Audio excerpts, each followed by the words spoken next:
Hello student, आज हम लोग electric field due to extended charge object के द्वारा पढ़ने वाले हैं किसी पॉइंट पर।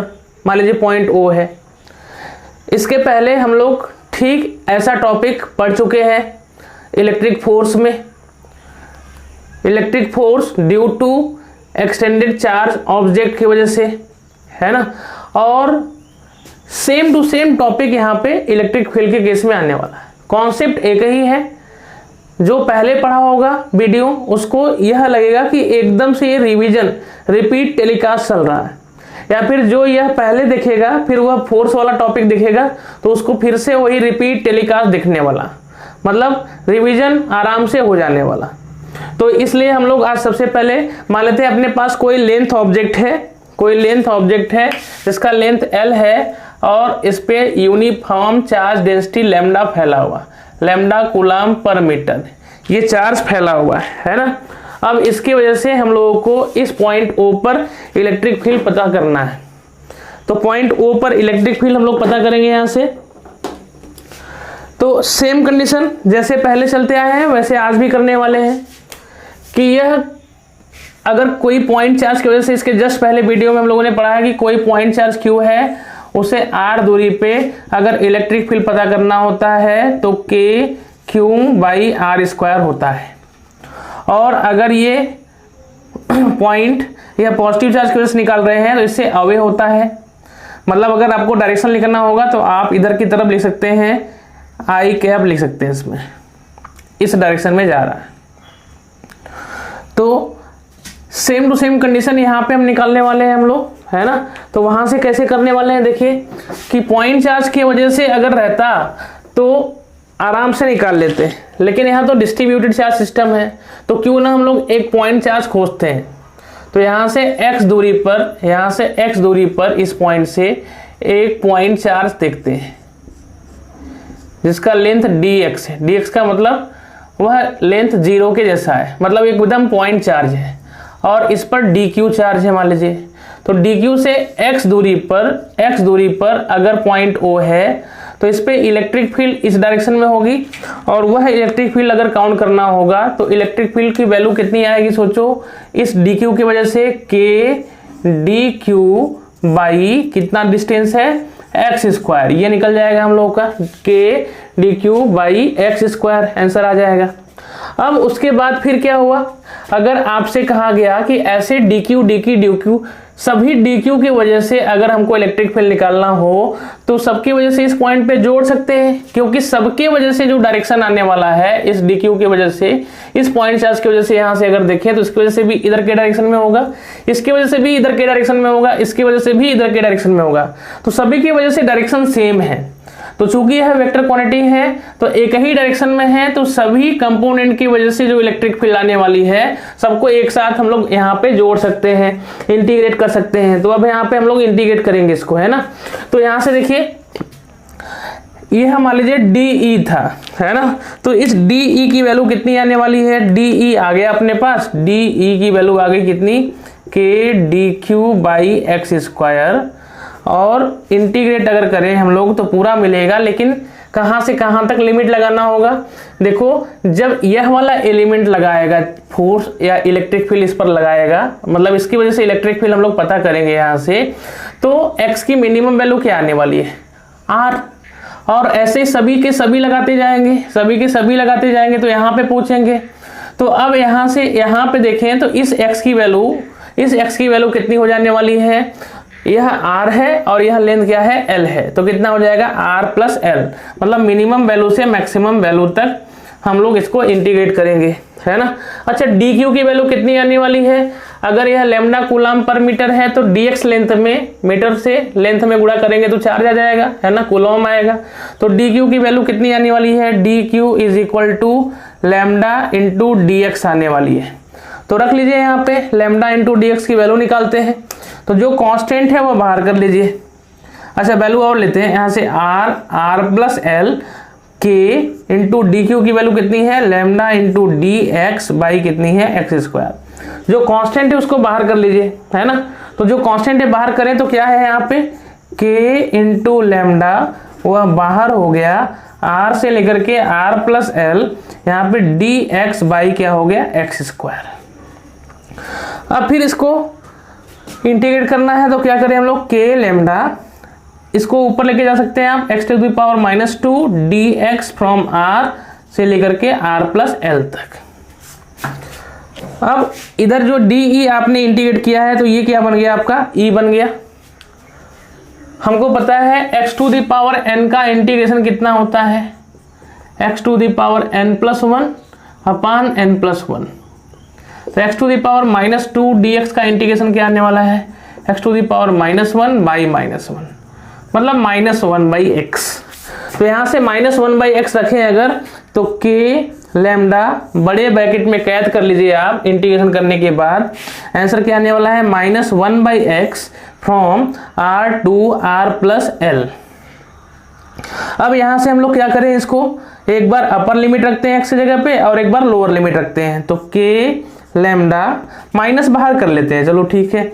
1/x की जगह पे क्या होगा 1/r plus L, minus 1/x की जगह पे क्या रखें आप r रखें, माइनस से मल्टीप्लाई करिए, माइनस से मल्टीप्लाई करेंगे तो क्या आएगा ये हम लोग का k lambda 1/r minus 1/r plus L. यह रिजल्ट आया, इस पॉइंट पे हम लोगों की इलेक्ट्रिक फील्ड आ गई। एकदम आसान तरीका है, जो पहले हम लोग ऐसा सॉल्व करते गए हैं फिर से ऐसा सॉल्व कर रहे हैं। तो आप ध्यान से इसको सॉल्व करिए, प्रैक्टिस करिए। जिसको आ चुका है वो पहले से अपने से कोशिश करेगा, और इसको नहीं आया पहले इसको देखेगा, फिर उसके बाद वह पिछले वीडियो को जाकर के फोर्स वाले को देखेगा, जहां पे हम लोग force due two variable charge density पढ़े हुए हैं। अगर मान लीजिए आपके पास यह रॉड इनफाइनाइट लेंथ का हो जाता, बढ़ते बढ़ते बढ़ते यह इनफाइनाइट हो जाता, तब क्या आता है आंसर,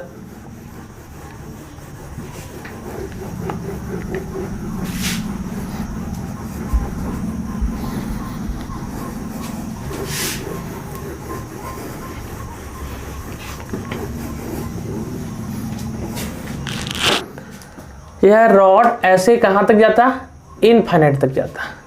तो यहाँ पे आंसर क्या आता है हम लोगों का, वह निकालना है ना। तो देखो सेम कंडीशन डी ई की वैल्यू कितनी थी, के lambda 1/r minus 1/r plus L, ठीक है। अगर एल क्या कर दें हम लोग, इनफाइनाइट कर दें, तो यह जो इलेक्ट्रिक फील्ड आ गई थी पूरी, ई की वैल्यू आई थी E is equal to k lambda. अगर इसको आपने क्या रखा 1/r minus 1/r plus infinite, तो ये तो 1/इनफाइनाइट ही आने वाला है, और 1/इनफाइनाइट की वैल्यू क्या होती है, 0 होती है। तो E इज इक्वल टू कितना आएगा, के लैम्डा बाई आर। इसको कहते हैं एक्सियल पोजीशन, एक नाम और देते हैं इसको एक्सियल पोजीशन। एक्सिस के अलोंग रखा हुआ है, तो जब लेंथ रॉड होगा तो क्या आंसर आएगा, और जब इनफाइनाइट लेंथ का होगा और उसी के एक्सिस पे एक्सियल पोजीशन पर रखा होगा, इसका नाम एक्सियल पोजीशन बोलेंगे, है ना। एक्सियल पोजीशन पे रखा हुआ है, इनफाइनाइट लेंथ के रॉड की वजह से आंसर क्या आने वाला है, और लेंथ रॉड की वजह से आंसर क्या आने वाला है। आपको एकदम से कॉन्सेप्ट क्लियर होना चाहिए। अब मान लीजिए, ठीक है, इसमें लैम्डा कांस्टेंट था, मतलब चार्ज यूनिफॉर्म रेट से वेरी कर रहा था, और जरूरी नहीं कि हमेशा चार्ज क्या हो, यूनिफॉर्म रेट से वेरी करे, वह नॉन यूनिफॉर्म भी हो सकता है। तो एक इलस्ट्रेशन नॉन यूनिफॉर्म के लिए ले लेते हैं हम लोग। जब लैम्डा की वैल्यू क्या हो, वेरिएबल हो, और उसे r डिस्टेंस पे हम लोगों को इलेक्ट्रिक फील्ड काउंट करना है, इलेक्ट्रिक फील्ड फाइंड आउट करना है। तो देखते हैं, कॉन्सेप्ट यही रहेगा, अब कुछ भी नया नहीं होने वाला है। तो फिर से ट्राई करते हैं, है ना। एक बार आप जो हमने क्वेश्चन बोला है, एक बार आप उसको फिर से सोचिएगा कि क्या है। यहाँ पे एक लेंथ रॉड है, जिस पे चार्ज फैला हुआ है, plus plus plus plus plus plus plus plus plus plus plus, और इस पे लैम्डा कूलाम पर मीटर नहीं, लैम्डा कूलाम पर मीटर नहीं, लैम्डा की वैल्यू जो है वह लैम्डा नॉट एक्स है। और एक्स कहाँ से है, x जो है ये हम मान लेते हैं ये y है और ये क्या है x axis, where x is distance from origin, distance from origin ये लिखा हुआ पहले से दे दिया ये जो x है, और एक पॉइंट O रखना, एक पॉइंट O यहाँ पे है, पॉइंट O, एक पॉइंट O है ना। इस पॉइंट O जिसका कोऑर्डिनेट क्या है, जिसका कोऑर्डिनेट है r+l, मतलब यहाँ से लेकर के यहाँ तक का लेंथ कितना है r+l, मतलब यह लेंथ कितना है r। ठीक सवाल वही है, बस lambda is equal to lambda naught x है। हम लोग को फाइंड आउट करना है, find out electric field, find out electric field at point O point पर इलेक्ट्रिक फील्ड पता करनी है ना। तो सवाल में कोई बड़ी बात नहीं, फिर से वही कॉन्सेप्ट, एग्जैक्ट सारा प्रोसीजर वही करेंगे, बस इस बार क्या है लैम्डा वेरिएबल है। तो लैम्डा वेरिएबल है तो उसको देखते हैं, फिर से x पे जाकर के dx का एलिमेंट लेते हैं, लेकिन यहाँ पे x नहीं लेने वाले क्योंकि x अलग कंडीशन है। देखो ठीक है, यहीं से x ले लेते हैं, इधर से ही ले लेते हैं, इधर से दिया है अगर तो इधर से ही ले लेते हैं, तब भी काम हो सकता है ना। तो यहाँ से ये स्थिति क्या बनी अपनी r बनी, और ये क्या है अपना x पे जाकर के एक dx का एलिमेंट ले लीजिए आप, dx का एलिमेंट ले लीजिए, और इस dx पे जो चार्ज आएगा वह dq आएगा, dq की वैल्यू यहाँ का लैम्डा इंटू dx होगा, और यहाँ का लैम्डा कितना है, लैम्डा नॉट x दूरी पे x हो चुका है, इंटू क्या हो गया dx हो गया। अब इस पॉइंट O पर इस dq की वजह से इलेक्ट्रिक फील्ड अगर पता करना है तो इसके अवे जाएगा, है ना, DE की वैल्यू जो होगी उससे अवे जाएगी।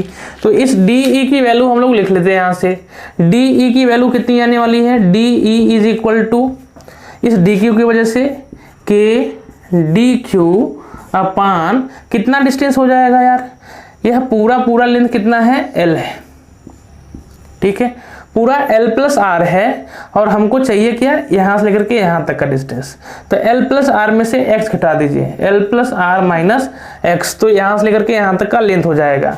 तो यहाँ से इसका क्या होगा r माइनस एक्स का होल स्क्वायर हो जाएगा, और k dq की वैल्यू कितनी है, लैम्डा नॉट कहाँ रखा है, लैम्डा नॉट x इंटू क्या हो गया dx बाई क्या हो गया L+R माइनस एक्स, इसका क्या हो गया स्क्वायर हो गया, हुआ ना।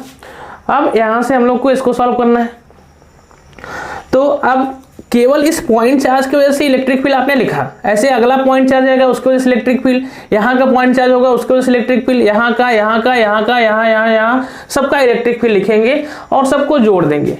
क्योंकि हम देख रहे हैं सभी पॉइंट चार्ज की वजह से जो इलेक्ट्रिक फील्ड है उनका डायरेक्शन इधर की ही तरफ है, सभी से अवे है, तो इस स्थिति में क्या हो जाएगा, सबको हम लोग ऐड कर सकते हैं, यहीं पे इंटीग्रेट कर सकते हैं, तो यहीं पे इंटीग्रेट करते हैं, तो यहाँ पे हम लोग इंटीग्रेट करेंगे तो नागिन सही से लगाएंगे और प्रॉपर तरीके से डसाएंगे, तो इधर इलेक्ट्रिक फील्ड हम लोगों को मिल जाएगा। लेकिन कहाँ से कहाँ नागिन लगाना है, देखो यह एलिमेंट जो x आपने लिया है यहाँ से यहाँ तक आएगा, तो मिनिमम जो वैल्यू आएगी x की क्या आएगी, 0 आएगी, और वैसे सबका इलेक्ट्रिक फील्ड लिखेंगे तो यहाँ पे आएंगे तो x की मैक्सिमम वैल्यू कितनी आने वाली है, L आने वाली है, तो 0 से क्या हो गया L। लिमिट लगाने आना चाहिए, जो पहला सवाल हमने बताया है उसमें हमने लिमिट यहाँ से यहाँ लिया था, इस बार वाले में हमने x इधर से इधर लिया हुआ है। इसके पहले फोर्स वाले टॉपिक में हमने तीनों तरीके से लिया हुआ है, जब हम लोग लिमिट x यहाँ से यहाँ लेते हैं, देखो पहले वाले में हम लोग यहाँ से यहाँ लिए थे, दूसरे वाले में इस वाले इलस्ट्रेशन में x यहाँ से यहाँ लिए हैं, यहाँ से यहाँ भी लेकर के आप करिएगा, आंसर वही आएगा अगर कॉन्सेप्ट सही है। तो नहीं भी आएगा तो आप वीडियो को, पिछले वाले वीडियो को देखिएगा, सब समझ में आ जाएगा। तो यहाँ से अगर हम लोग देखें तो जो कांस्टेंट उसको बाहर कर सकते हैं, हाँ क्यों नहीं कर सकते, तो बाहर करिए, यहाँ से कांस्टेंट को बाहर करते हैं तो k लैम्डा नॉट बाहर हो गया, तो यहाँ से k लैम्डा नॉट बाहर हो गया, इधर बचा क्या x dx अपान L+R माइनस एक्स, इसका क्या हो गया स्क्वायर। कुछ छूट तो नहीं रहा, नहीं छूट रहा है ना। तो कहाँ से कहाँ तक गया, 0 से लेकर के L तक। अब यहाँ से हम लोग इसको निकाल लेते हैं, इंटीग्रेट करते हैं इसको। देखो इसका इंटीग्रेशन करने के लिए कुछ मानना पड़ेगा हम लोगों को, तभी इंटीग्रेट कर पाएंगे, है ना। तो मान लेते हैं लेट L+R माइनस एक्स बराबर t मान लेते हैं, ठीक है। L plus r minus x बराबर टी, तो dx की वैल्यू कितनी आएगी, डिफरेंशिएट करोगे तो ये कांस्टेंट तो ये माइनस dx बराबर क्या हो जाएगा, dt हो जाएगा। और यहां से x बराबर कितना हो जाएगा, देखो L प्लस आर माइनस क्या हो जाएगा, t हो जाएगा। ये स्थिति बनेगी, है ना।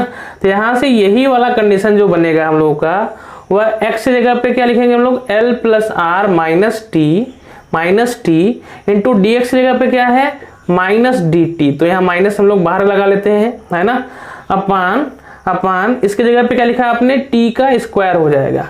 लिमिट कहाँ से जाएगी, देखो यह लिमिट dx के रिस्पेक्ट में था, है ना। अब उसके बाद क्या आ गया यहाँ से, यहाँ पे तो अब dt आ गया, तो t के जगह पे x की वैल्यू रखो। जब x की वैल्यू हम लोग क्या रखें, 0 रखें, तो t का लिमिट यहाँ पे आएगा। यहाँ x की वैल्यू है और यहाँ t की वैल्यू आएगी, तो x बराबर जब 0 करोगे तो t की वैल्यू कितनी आएगी हम लोग पास, l प्लस आर आएगी। और जब x बराबर l कर दोगे तो l माइनस एल कट जाएगा, तो ये क्या हो जाएगा, r। यह लिमिट लगा हम लोगों का। अब बस केवल इसी को सॉल्व करना है। अच्छा, यहाँ पे k लैम्डा नॉट भी है ना, k लैम्डा नॉट, और ये क्या है यहाँ पे माइनस क्यों है, समझ में आ रहा है आपको।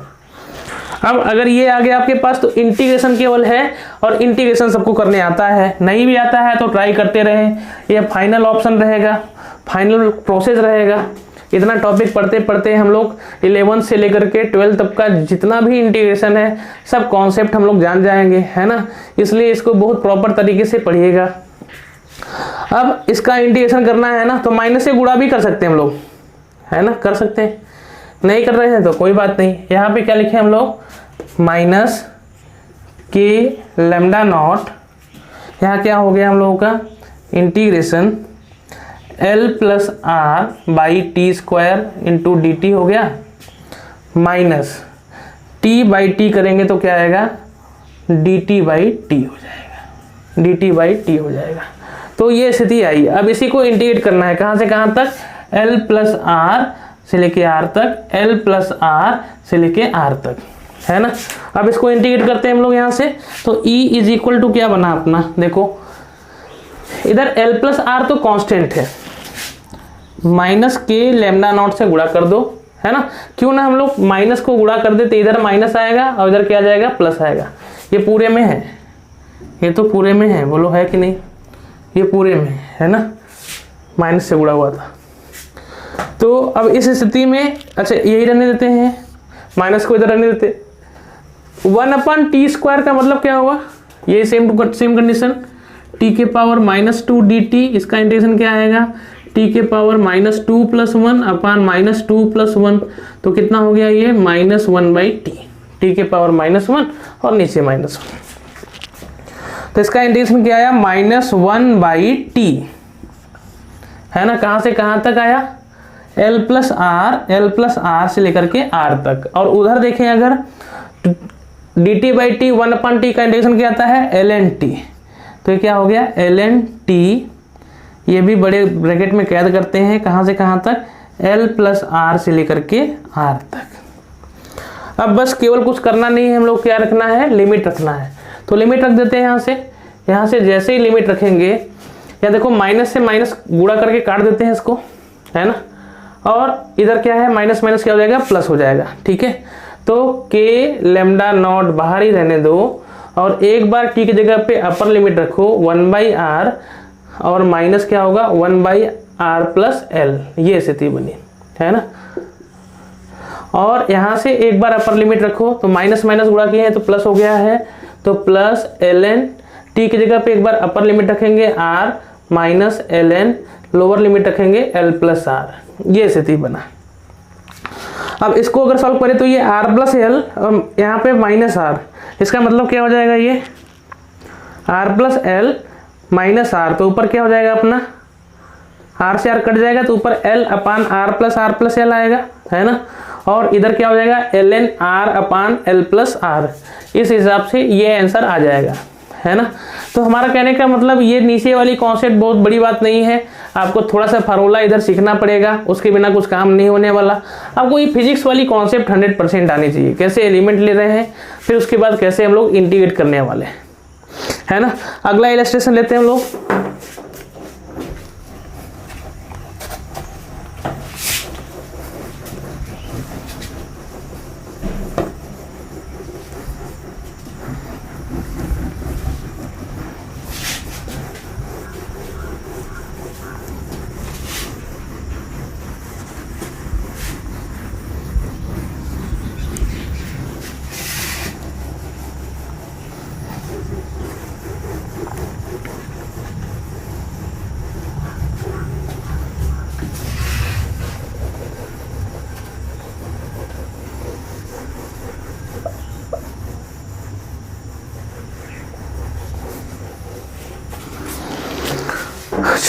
अब मान लीजिए आपके पास, अच्छा ऐसा कि आपके पास क्या है, एक लेंथ रॉड है, एक लेंथ रॉड है और उसके इक्वेटोरियल पोजीशन पे हम लोगों को इलेक्ट्रिक फील्ड पता करनी है।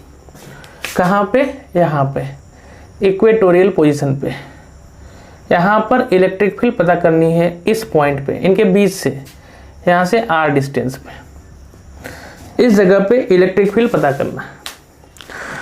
तो अब यहाँ पे इलेक्ट्रिक फील्ड पता करना है और इनका लेंथ क्या है? L, लेंथ L है। इस पॉइंट पे इलेक्ट्रिक फील्ड पता करना है। सेम टू सेम नाम भी दे सकते हैं, क्यों? कौन सा पोजीशन है? Equatorial position. पिछले वाले सवालों में कौन सा पोजीशन पे लगाए थे हम लोग? एक्सियल पोजीशन पे लगाए थे। अब इसकी वजह से इसका चार्ज क्या है? Lambda coulomb per metre, charge density lambda coulomb per metre. इसकी वजह से यहाँ पे इलेक्ट्रिक फील्ड पता करना। तो कुछ बड़ी बात नहीं है। फिर से क्या करें, हम लोग सोचने पे मजबूर हो गए। क्या करना चाहिए हम लोगों को? हाँ, हम लोग क्या करना चाहिए, यहाँ से x पे जा करके एक dx का एलिमेंट लेना चाहिए, dx का एलिमेंट लेना चाहिए। तो इस पे जो चार्ज dq है, इसकी वजह से इस पर इलेक्ट्रिक फील्ड पता कर लेते हैं। इस dq की वजह से इस पर जो इलेक्ट्रिक फील्ड आने वाली है वो ऐसे अवे जाएगी, जिसका नाम हम लोगों ने de दे दिया। यहाँ से मान लीजिए ये थीटा एंगल बना रही है। अब यहाँ से अगर हम लोग देखें, इस de की वैल्यू लिखने में हमको कोई दिक्कत नहीं है ना। ये एंगल थीटा है तो ये वाला भी एंगल थीटा। लेकिन ध्यान से अगर आप देखिए तो d, इस dq की वजह से डायरेक्शन ऐसा है, तो आगे वाले dq की वजह से डायरेक्शन तो ऐसे जाएगा, फिर ऊपर वाले की वजह से ऐसे जाएगा, इधर वाले की वजह से ऐसे जाएगा। तो इलेक्ट्रिक फील्ड का जो डायरेक्शन है सभी एलिमेंट की वजह से, इस पे जितने भी एलिमेंट है, इस पॉइंट पे इलेक्ट्रिक फील्ड का जो डायरेक्शन है सबकी वजह से वो अलग है। तो डायरेक्शन अगर अलग है तो आप इंटीग्रेट नहीं कर सकते, क्योंकि इलेक्ट्रिक फील्ड क्या है? वेक्टर क्वांटिटी है। और इलेक्ट्रिक फील्ड वेक्टर क्वांटिटी है तो आप ऐसा एडिशन नहीं कर सकते। तो यहाँ पे कुछ जुगाड़ लाते हैं हम लोग। क्या करते हैं, इस जगह पे इसका कंपोनेंट ब्रेक करते हैं। एक हॉरिजॉन्टल कंपोनेंट, इधर का नाम कहते हैं हम लोग DE cos थीटा, और एक वर्टिकल कंपोनेंट, इसका नाम कहते हैं हम लोग DE sin थीटा। यह है स्थिति। ऐसे ही इसके करेस्पॉन्डिंग इधर नीचे x अगर आते हैं हम लोग, इधर x आते हैं और इधर dx का एलिमेंट लेते हैं, तो इस पे dx का एलिमेंट लें तो इस पे भी एक चार्ज dq होगा। तो इसकी वजह से यहाँ पे इलेक्ट्रिक फील्ड मिलने वाली है, और उतनी ही मैग्नीट्यूड होगी जितनी इसकी वजह से है, और उतना ही एंगल है x और r। तो ये भी एंगल कितना होगा? थीटा। इसका भी एक कंपोनेंट इधर क्या होगा? DE cos थीटा, और एक कंपोनेंट ऊपर जाएगा DE sin थीटा। तो ध्यान से अगर हम लोग देखें तो DE sin थीटा और DE sin थीटा, इसके करिस्पॉन्डिंग कंपोनेंट जो है वो कैंसिल कर जाएंगे और DE cos थीटा ऐड हो जाएगा। अगर आपसे कहा जाए कि जितने भी DE cos थीटा है सबके, इसका DE cos थीटा इधर की तरफ, इसका DE cos थीटा इधर की तरफ, सबका हॉरिजॉन्टल कंपोनेंट जो है एक डायरेक्शन में आ जाएगा। और जब एक डायरेक्शन में आ जाएगा तो उसको हम लोग क्या कर सकते हैं? इंटीग्रेट कर सकते हैं। तो उसके लिए फिर हम लोग क्या करें, यहाँ से अब इंटीग्रेशन करेंगे तो अपने पास एक x का इलेक्ट्रिक फील्ड मिलेगा और एक y का मिलेगा। तो x में इंटीग्रेशन किसका करना चाहिए हम लोगों को? DE का, कि DE cos थीटा का, DE cos थीटा का। और इसमें किसका करना चाहिए? DE sin theta. तो DE sin थीटा देखने से ही आपस में सबका DE sin थीटा, इसका DE sin थीटा, तो इसके नीचे वाले DE sin थीटा से कैंसिल हो जाएगा, वह आंसर 0 आएगा। नहीं भी हो रहा है तो आप इंटीग्रेट करेंगे तो आंसर 0 आएगा। जैसे हम इसका करने वाले हैं, E कौन सा? x वाला, या तो E क्या है? Perpendicular to the rod. इस रॉड के जो परपेंडिकुलर है उसकी वैल्यू लिख रहे हैं हम लोग। तो DE की वैल्यू कितनी आएगी, क्या लिख सकते हो क्या? इस DE की वैल्यू DQ की वजह से क्या K लैम्डा अपान, या Q लिख लेते हैं, K DQ अपान यह डिस्टेंस, और यह डिस्टेंस कितना होने वाला है? यह r है और यह x है, तो यह कितना आएगा बताइए? x square plus r square आएगा। स्मॉल r ले लेते हैं, है ना, r स्क्वायर, ये स्थिति। तो इसका होल स्क्वायर होता है तो यहाँ पे क्या आएगा? x square plus r square आएगा। तो रख लेते हैं यहाँ से DE की वैल्यू जैसे ही रखेंगे तो कितना आएगा? K DQ की जगह क्या लिखना चाहिए बताओ? DQ की जगह पे लैम्डा इंटू DX, तो lambda into DX upon x square plus x square plus are square into cos theta, cos theta हो गया। अच्छा कॉस थीटा इस ट्राइंगल में क्या दिख रहा है आपको बताओ, कॉस थीटा बराबर बेस अपॉन हाइपोटेनस, तो यहां से कर सकते हैं, यह कितना आएगा हम लोगों का बेस के लैम्डा डी एक्स, बेस कितना है हम लोगों का स्मॉल आर अपान, ये तो पहले से है x square plus are square, और कॉस थीटा बराबर क्या होगा बेस अपान हाइपोटेनस, तो ये x square plus are square इसके पावर 1/2 हो गया, यह आ गया हम लोगों के पास। अब यहां से अगर हम लोग देखें ये चीज आ गई, तो फिर सॉल्व क्या करना है हम लोगों को। अच्छा लिमिट कहां से कहा जाएगा, एक्स का देखो, जब आप यह वाला लिमिट लिए थे तो एक्स की वैल्यू एक्स थी, ऊपर जाएंगे तो एक्स की वैल्यू बढ़ते बढ़ते बढ़ते मैक्सिमम कितना होगा L/2 हो जाएगा, आधा हो जाएगा, और जब यहाँ पे आओगे तो 0 आएगा। लेकिन इसके नीचे अगर आओगे तो माइनस में आएंगे ना, तो लेकिन सभी एलिमेंट की वजह से इलेक्ट्रिक फील्ड लिखना है, तो यहाँ से मिनिमम जो वैल्यू आ सकती है वो -L/2 आ सकती है एक्स की, और जो मैक्सिमम वैल्यू आ सकती है यहाँ से +L/2, इसलिए लिमिट जो लगाएंगे हम लोग -L/2 से लेकर के L/2 तक, यह लिमिट लग गया हम लोगों का, है ना।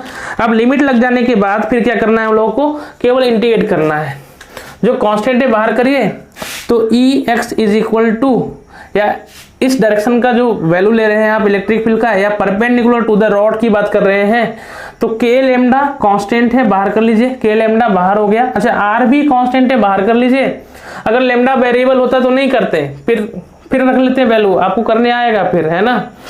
तो यहां से के लैम्डा आर बाहर हो गया, बचा गया इंटीग्रेशन dx, नीचे क्या बचा x square plus are square इसके पावर 3/2, ये स्थिति। अब इसका इंटीग्रेशन नहीं जानते तो ऐसे जगहों पे क्या करना है, कुछ वैल्यू रखना होता है, ऐसा वैल्यू रखें जिससे क्या हो, इसका इंटीग्रेशन हो सकता है ना। तो यहाँ पे आप नॉर्मली ऐसे यहाँ से देखो tan थीटा बराबर क्या आने वाला है, उस ट्राइंगल में देखो तो tan थीटा बराबर क्या आएगा, परपेंडिकुलर बटा बेस, परपेंडिकुलर कितना है x और बेस ये है, तो x बराबर कितना आएगा r tan थीटा। तो यहाँ पे आप x की जगह पे r tan थीटा रखिए, है ना। अच्छा और यहाँ पे dx है तो डिफरेंशिएशन करोगे तो dx बराबर r कांस्टेंट है, tan थीटा का डिफरेंशिएशन कितना आएगा सेक स्क्वायर थीटा, फिर थीटा करेंगे तो d थीटा, मतलब क्या हो गया dx की वैल्यू जो आई ये आई। तो यहां से रखते हैं इसको के लैम्डा आर, dx की जगह क्या रख दिया हम लोगों ने, dx की जगह पे रख दिया है r sec square theta into d theta upon x की जगह पे क्या रखा हुआ है r tan थीटा, तो r square tan square theta होगा, r स्क्वायर कॉमन कर लीजिए, तो r स्क्वायर कॉमन कर ले तो इधर क्या बचेगा 1 + tan स्क्वायर थीटा, यह स्थिति, और इसके पावर कितना हुआ 3/2, है ना। x की जगह पे r tan थीटा रखा, r स्क्वायर कॉमन हो गया तो ये बचा। अच्छा 1 + tan स्क्वायर थीटा क्या आता है बताइए, 1 + tan स्क्वायर थीटा क्या आता है, 1 + tan स्क्वायर थीटा जो आता है सेक स्क्वायर थीटा आता है।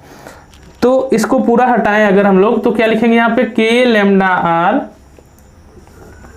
इधर क्या बचा हम लोगों का r sec square theta into d theta upon, नीचे देखो r सेक स्क्वायर थीटा हो गया, 1 + tan square theta sec square theta, तो r square sec square theta इसके पावर 1/2 है, तो पावर का 2 और 2 कट जाएगा तो क्या बचेगा यहाँ पे r सेक थीटा, इसका क्या हो जाएगा क्यूब। लिमिट कहाँ से कहाँ लगा है हम लोगों का, वह -L/2 से लेकर के L/2 तक का है। चाहे तो लिमिट यहाँ से कन्वर्ट कर सकते हैं, है ना। कैसे देखो, जब x की वैल्यू -L/2 है, क्योंकि यहाँ पे इंटीग्रेशन x के रिस्पेक्ट में था और यहाँ पे इंटीग्रेशन थीटा के रिस्पेक्ट में हो गया, है ना। तो x की जो वैल्यू -L/2 रखोगे, -L/2 रखोगे तो इधर क्या है r tan थीटा, तो tan थीटा बराबर कितना आ जाएगा हम लोग का -L/2r, तो यहाँ से थीटा की वैल्यू क्या आएगी -tan इनवर्स L/2r। मतलब अगर यहाँ से चाहें तो हम लोग लिमिट भी चेंज कर दें, थीटा के रिस्पेक्ट में रख दें, तो ये क्या आएगा -tan inverse L/2r। Same to same condition यहाँ पे रखेंगे तो क्या आएगा वही +tan इनवर्स L/2r, ये स्थिति बन गई।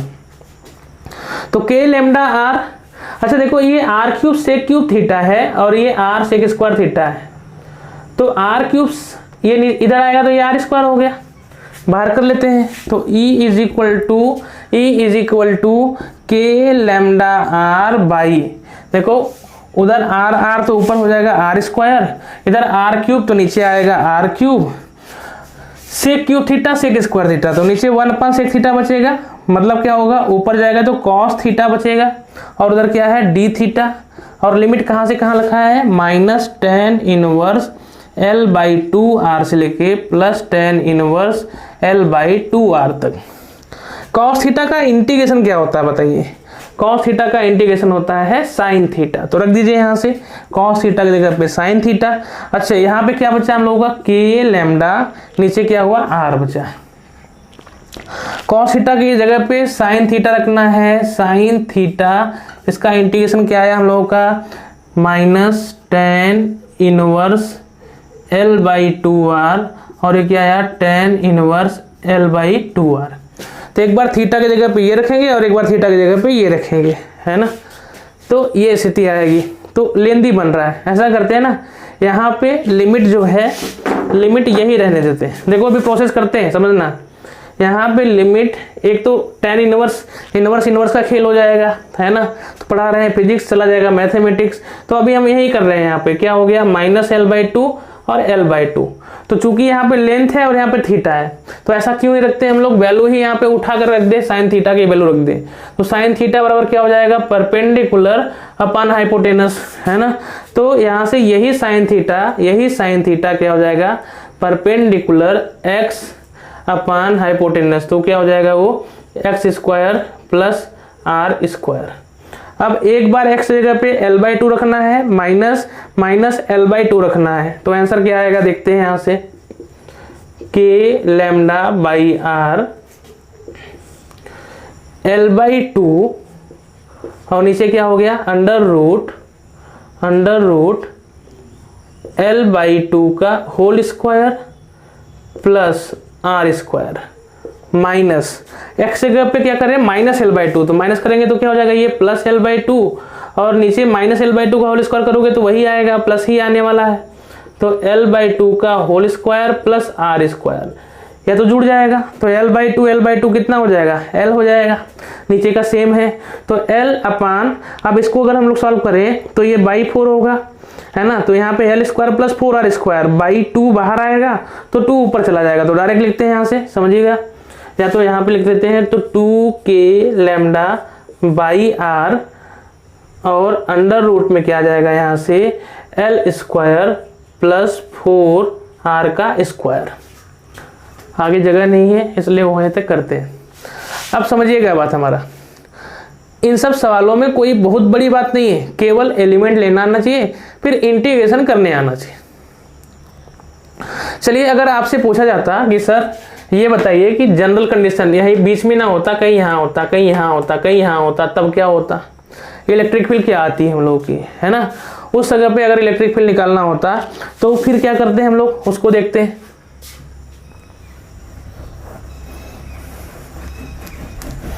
कोई जनरल कंडीशन लेते हैं। अच्छा इसमें साइन थीटा वाला टर्म तो कट जाएगा, ऐसे ही इंटीग्रेट करेंगे तो कट जाएगा, नहीं तो देख के भी लग रहा है कि वहां से सभी कंपोनेंट पैरेलल कंपोनेंट जो है कटने वाले हैं, जो रॉड के पैरेलल है।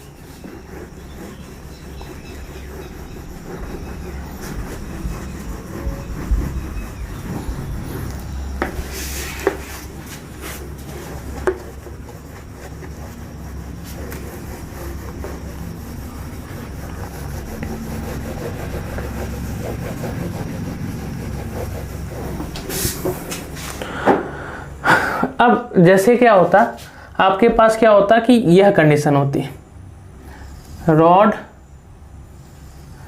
जिसका लेंथ L है और उसमें चार्ज फैला है, लेकिन इलेक्ट्रिक फील्ड हम लोगों को बताना है किसी जनरल पोजीशन पे, यह चार्ज मान लीजिए फैला है, और इलेक्ट्रिक फील्ड हम लोगों को बताना है कहाँ पे, यहाँ पे बताना है, या तो यहाँ पे, जो डिस्टेंस यहाँ से लेकर के यहाँ तक मान लीजिए क्या है r है। अब यहाँ पे इलेक्ट्रिक फील्ड पता करना है, तो फिर से प्रोसेस वही, कौन सी बड़ी बात है, जो हमने पहले करा था वही अभी करेंगे, इसलिए सोचने की क्या बात है ना। तो इस जगह पे अब क्या करते हैं, यहाँ से मिलाइए यह लाइन, यह मान लीजिए क्या है, θ1 एंगल है। और फिर वैसे ही सेम टू सेम यहाँ से मिलाइए, यह कौन सा एंगल है, यह θ2 है, यह θ2। ठीक है, अब इस पॉइंट पे इलेक्ट्रिक फील्ड पता करना है। इलेक्ट्रिक फील्ड एट पॉइंट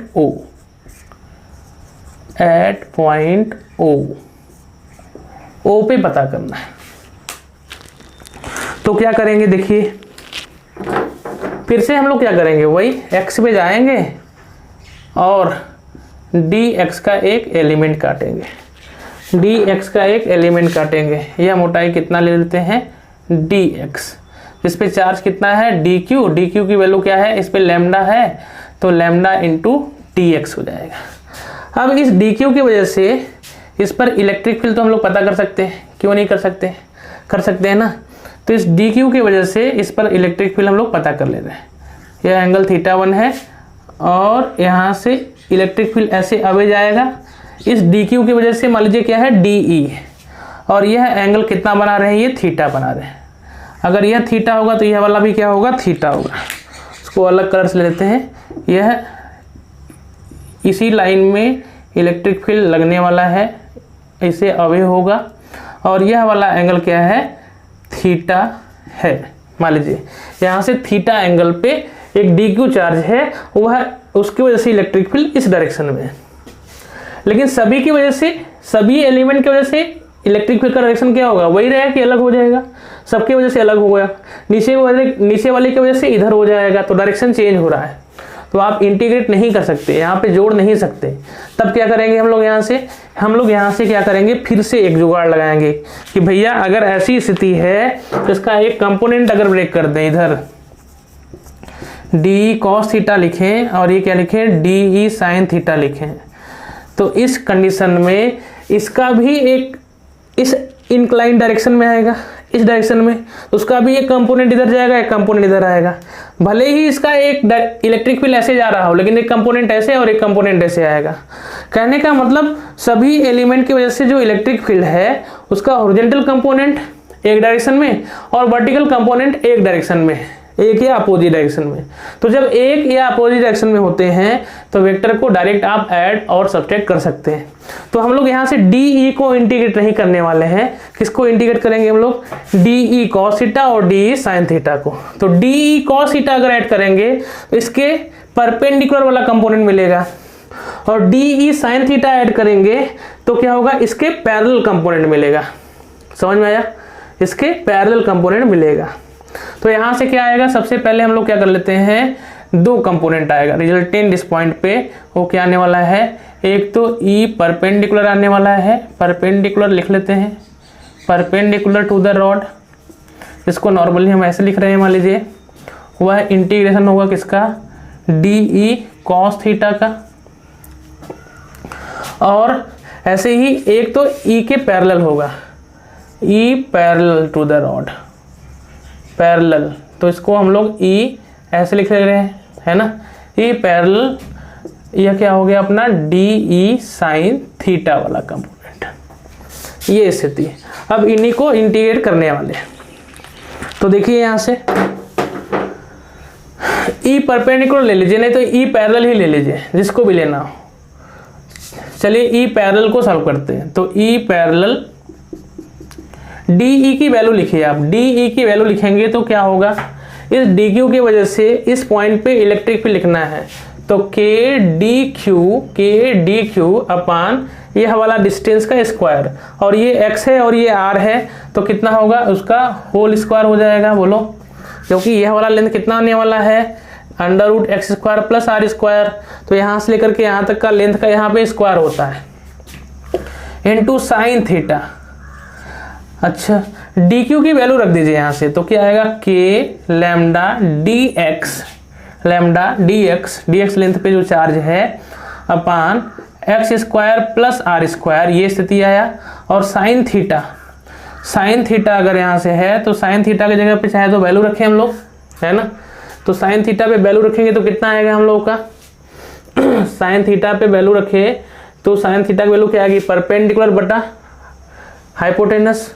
तो क्या आएगा ये x by under root x square plus are square. अच्छा लिमिट कहाँ से कहाँ जाता है यार, लिमिट कहाँ से कहाँ जाता है इसका, लिमिट देखो जब यह एलिमेंट यहाँ पे होता या तो लेंथ ये दिया होता कि यहाँ से लेकर के यहाँ तक लेंथ ले लें, कुछ मान ले कि यह y है तो ये क्या होगा l माइनस वाई, ऐसे कर ले, या तो थीटा के रिस्पेक्ट में ही करें, है ना।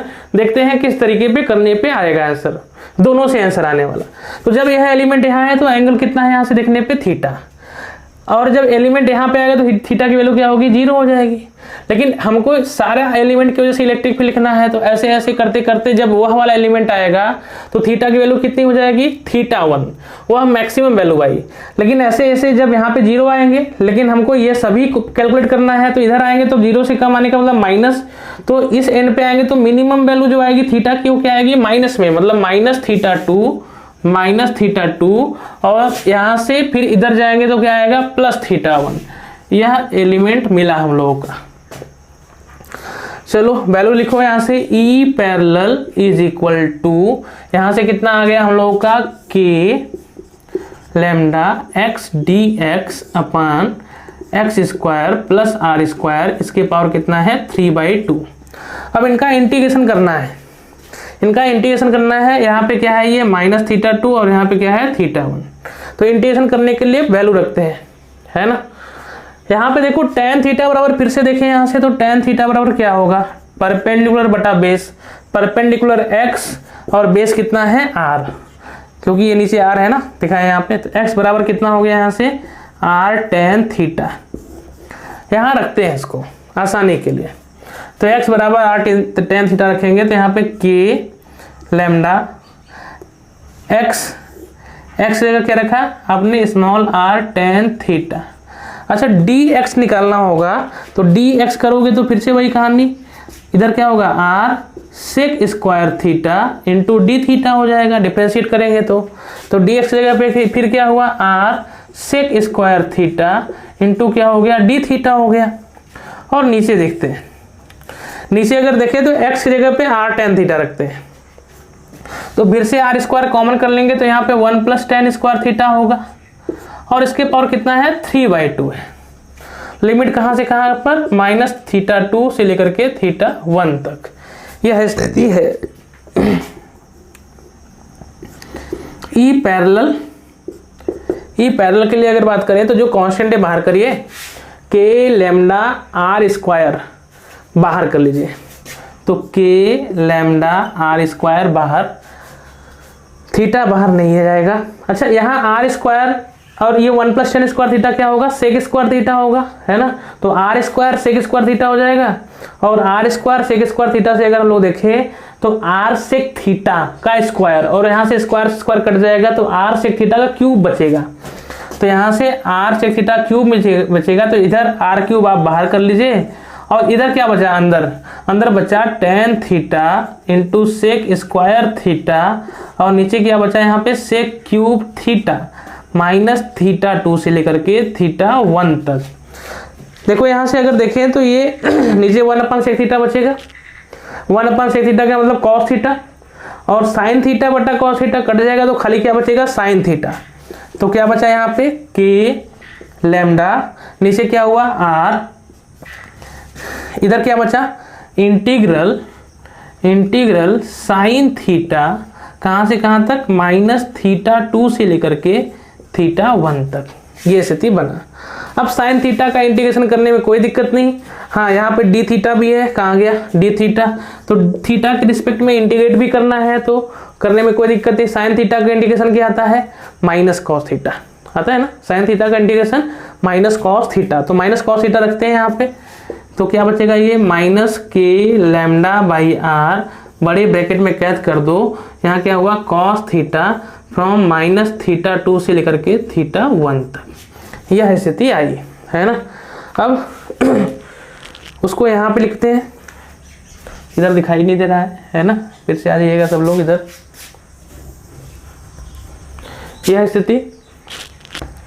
वहां से देखिए तो ई पैरेलल कंपोनेंट जो आया हम लोगों का, ई पैरेलल कंपोनेंट, एक बार आप क्या करिए माइनस के लेमडा बाई आर, थीटा की जगह पे थीटा 1 करिए तो कॉस थीटा 1 आएगा, माइनस कॉस थीटा 2 की जगह पे क्या रखना है, थीटा 2 की जगह पे, थीटा की जगह पे अब माइनस थीटा 2 रखना है, कॉस माइनस थीटा 2।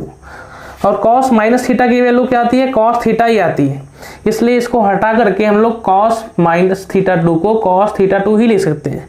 और माइनस से गुणा अगर करेंगे तो ई पैरेलल की जो वैल्यू आएगी के लेमडा बाई आर, और यहाँ पे क्या हो गया हम लोगों का cos theta 2 minus cos theta 1। यहाँ पे कोई चेंजिंग नहीं थी, कॉस थीटा 2 ही थी, लेकिन माइनस से गुणा किए तो ये से थी। अब यह चीज हमको एकदम से याद होना चाहिए, थीटा 2 उधर का एंगल है जिधर पैरेलल कंपोनेंट जा रहा है, डी साइन थीटा जिधर आपने लिया है, थीटा 2 उधर का एंगल है। अभी इस पे प्रैक्टिस कराते हैं। पहले ये इंटीग्रेट करने के लिए हमको कोई बड़ी बात नहीं, बस इंटीग्रेशन आना चाहिए और चीजें आराम से आ जाएंगी। अभी तो रही कौन कंपोनेंट, सारे हम लोग किसको जोड़े हैं, पैरेलल कंपोनेंट को, मतलब वाई वाले को जोड़े हैं। अब किसकी बारी है, इनकी बारी है ना, तो उनको देखते हैं आंसर क्या आने वाला है।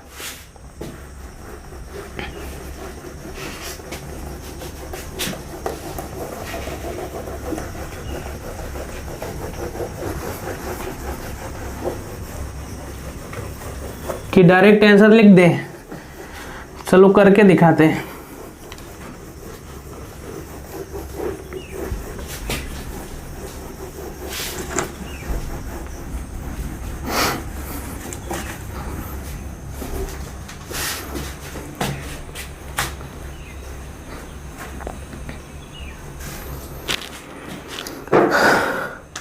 E perpendicular D cos theta, कहां से कहां तक इंटीग्रेशन था, माइनस थीटा 2 से लेकर के प्लस थीटा 1 है ना। इसका इंटीग्रेशन डी की वैल्यू फिर से रखते हैं, यहाँ से क्या आया था के डी क्यू मतलब लेमडा डी एक्स अपान कितना आया था, X square plus are square, under root में था, इसका स्क्वायर करे थे तो X square plus are square आ गया।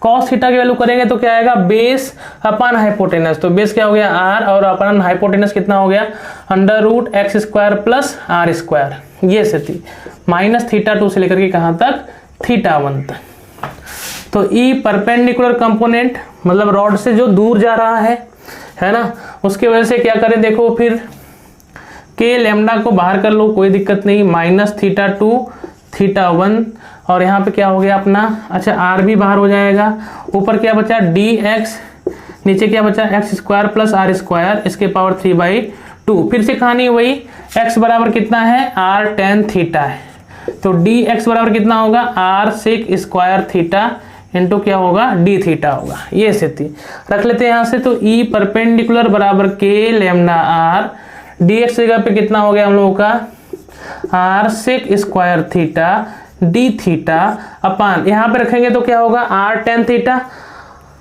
आर स्क्वायर कॉमन करेंगे तो 1 plus tan square theta sec square theta, r sec square theta, और ये कट जाएगा पावर पावर, तो क्या बचेगा यहाँ पे r cube sec cube theta है ना, माइनस थीटा 2 से लेकर के थीटा 1 तक।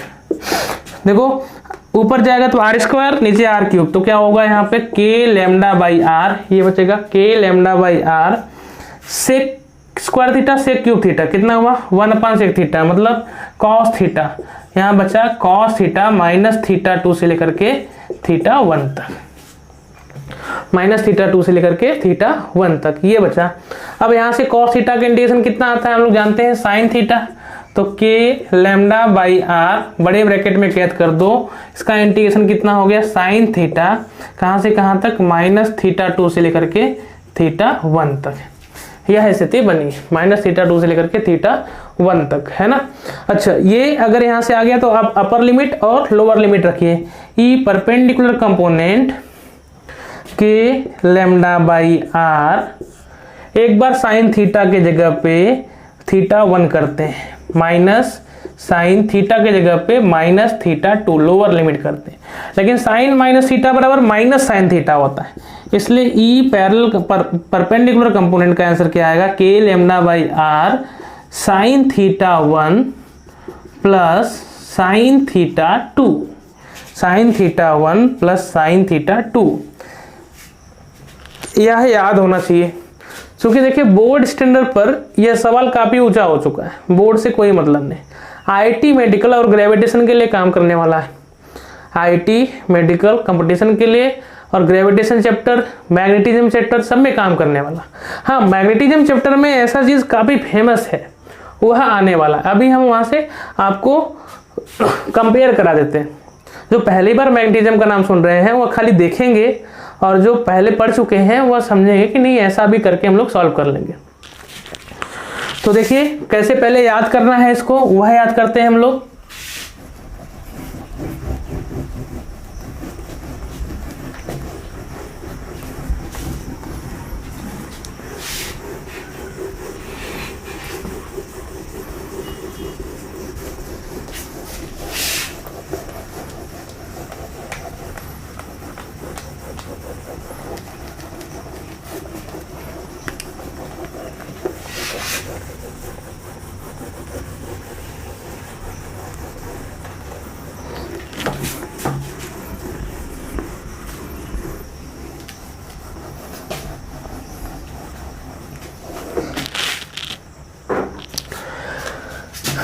कैसे था कि एक रॉड है जिसका लेंथ L है और इस पे plus plus plus plus plus plus plus plus plus plus ऐसे चार्ज फैला हुआ है ना। और कोई जनरल कंडीशन यहाँ पे हमको इलेक्ट्रिक फील्ड पता करना है। तो सबसे पहले आप यहाँ से यहाँ तक परपेंडिकुलर डिस्टेंस ड्रा करिए r, फिर यहाँ से इसको मिलाइए एंड टू एंड, इसका नाम θ1 दीजिए और इसका नाम θ2 दीजिए। तो एक इससे अवे कंपोनेंट ड्रा करिए जो परपेंडिकुलर होगा, ई परपेंडिकुलर, और एक θ2 के डायरेक्शन में करिए। किसके डायरेक्शन में? θ2 के। जिधर θ2 है उधर पैरेलल ड्रा करिए, जो हम लोगों ने प्रूव किया था। तो इसकी वैल्यू आएगी k λ/r sin θ1 plus sin θ2, है ना। और इसकी वैल्यू कितनी आई थी? k λ/r cos θ2 minus cos θ1, ये स्थिति आई थी। देखो इधर का कोई भी कंपोनेंट, इधर का चाहे इधर का लो, इधर की वजह से इलेक्ट्रिक फील्ड ऐसे, इधर की वजह से ऐसे, लेकिन उनका रिजल्टेंट इधर क्या होगा? जुड़ेगा, इसलिए इसमें हमेशा प्लस आने वाला है ना। और इसमें अगर हम लोग देखें तो एक कंपोनेंट ऐसे जाएगा तो ऊपर की तरफ, तो एक क्या आएगा? नीचे की तरफ, इसलिए माइनस है। हाँ, कोई कह सकता था कि सर ऐसा भी हो सकता है कि अगर यहां से ऊपर ले लिए, हम लोग ऊपर ले लिए और इसको θ1 माने हैं और इसको क्या माने हैं?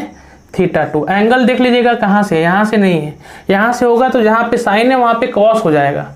यह लेंथ क्या हो गया अपना L और ये क्या हो गया R। तो यहाँ से अगर देखें तो ठीक कंडीशन आपने कहा कि सर एक परपेंडिकुलर ड्रा करना है और एक क्या करना है? पैरेलल उधर करना है जिधर θ2 है, ई पैरेलल। तो k λ/r cos θ2 minus cos θ1, और इधर कितना हो गया? k λ/r sin θ1 plus sin θ2, ये स्थिति बना था, है ना। तो यहाँ से अगर हम लोग देखें तो cos θ2 माइनस cos θ1, इसमें ज़्यादा कौन एंगल है? θ2 ज़्यादा है कि θ1?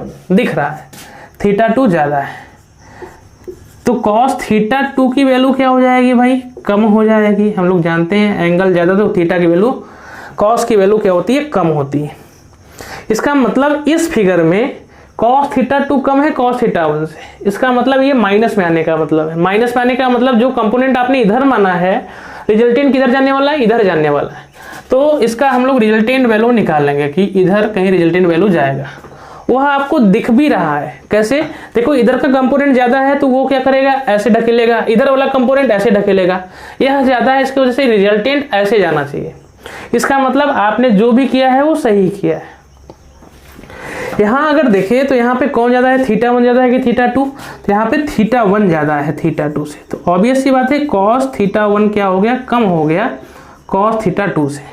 अब जब cos θ2 ज़्यादा है cos θ1 से, तो इसकी वैल्यू ज़्यादा होगी, इसकी कम होगी, तो ये रिजल्टेंट क्या आएगा? प्लस में आएगा। प्लस में आने का मतलब ये जैसे आपने माना है उसी डायरेक्शन में जाएगा, और वो सही भी है। क्यों? क्योंकि इन दोनों का रिजल्टेंट तो इधर आएगा और फिगर में देख के भी लग रहा है कि अगर इधर का सेगमेंट ज़्यादा है तो उसकी वजह से इलेक्ट्रिक फील्ड ऐसी होगी, और इधर का सेगमेंट कम है तो उसकी वजह से इलेक्ट्रिक फील्ड ऐसी होगी।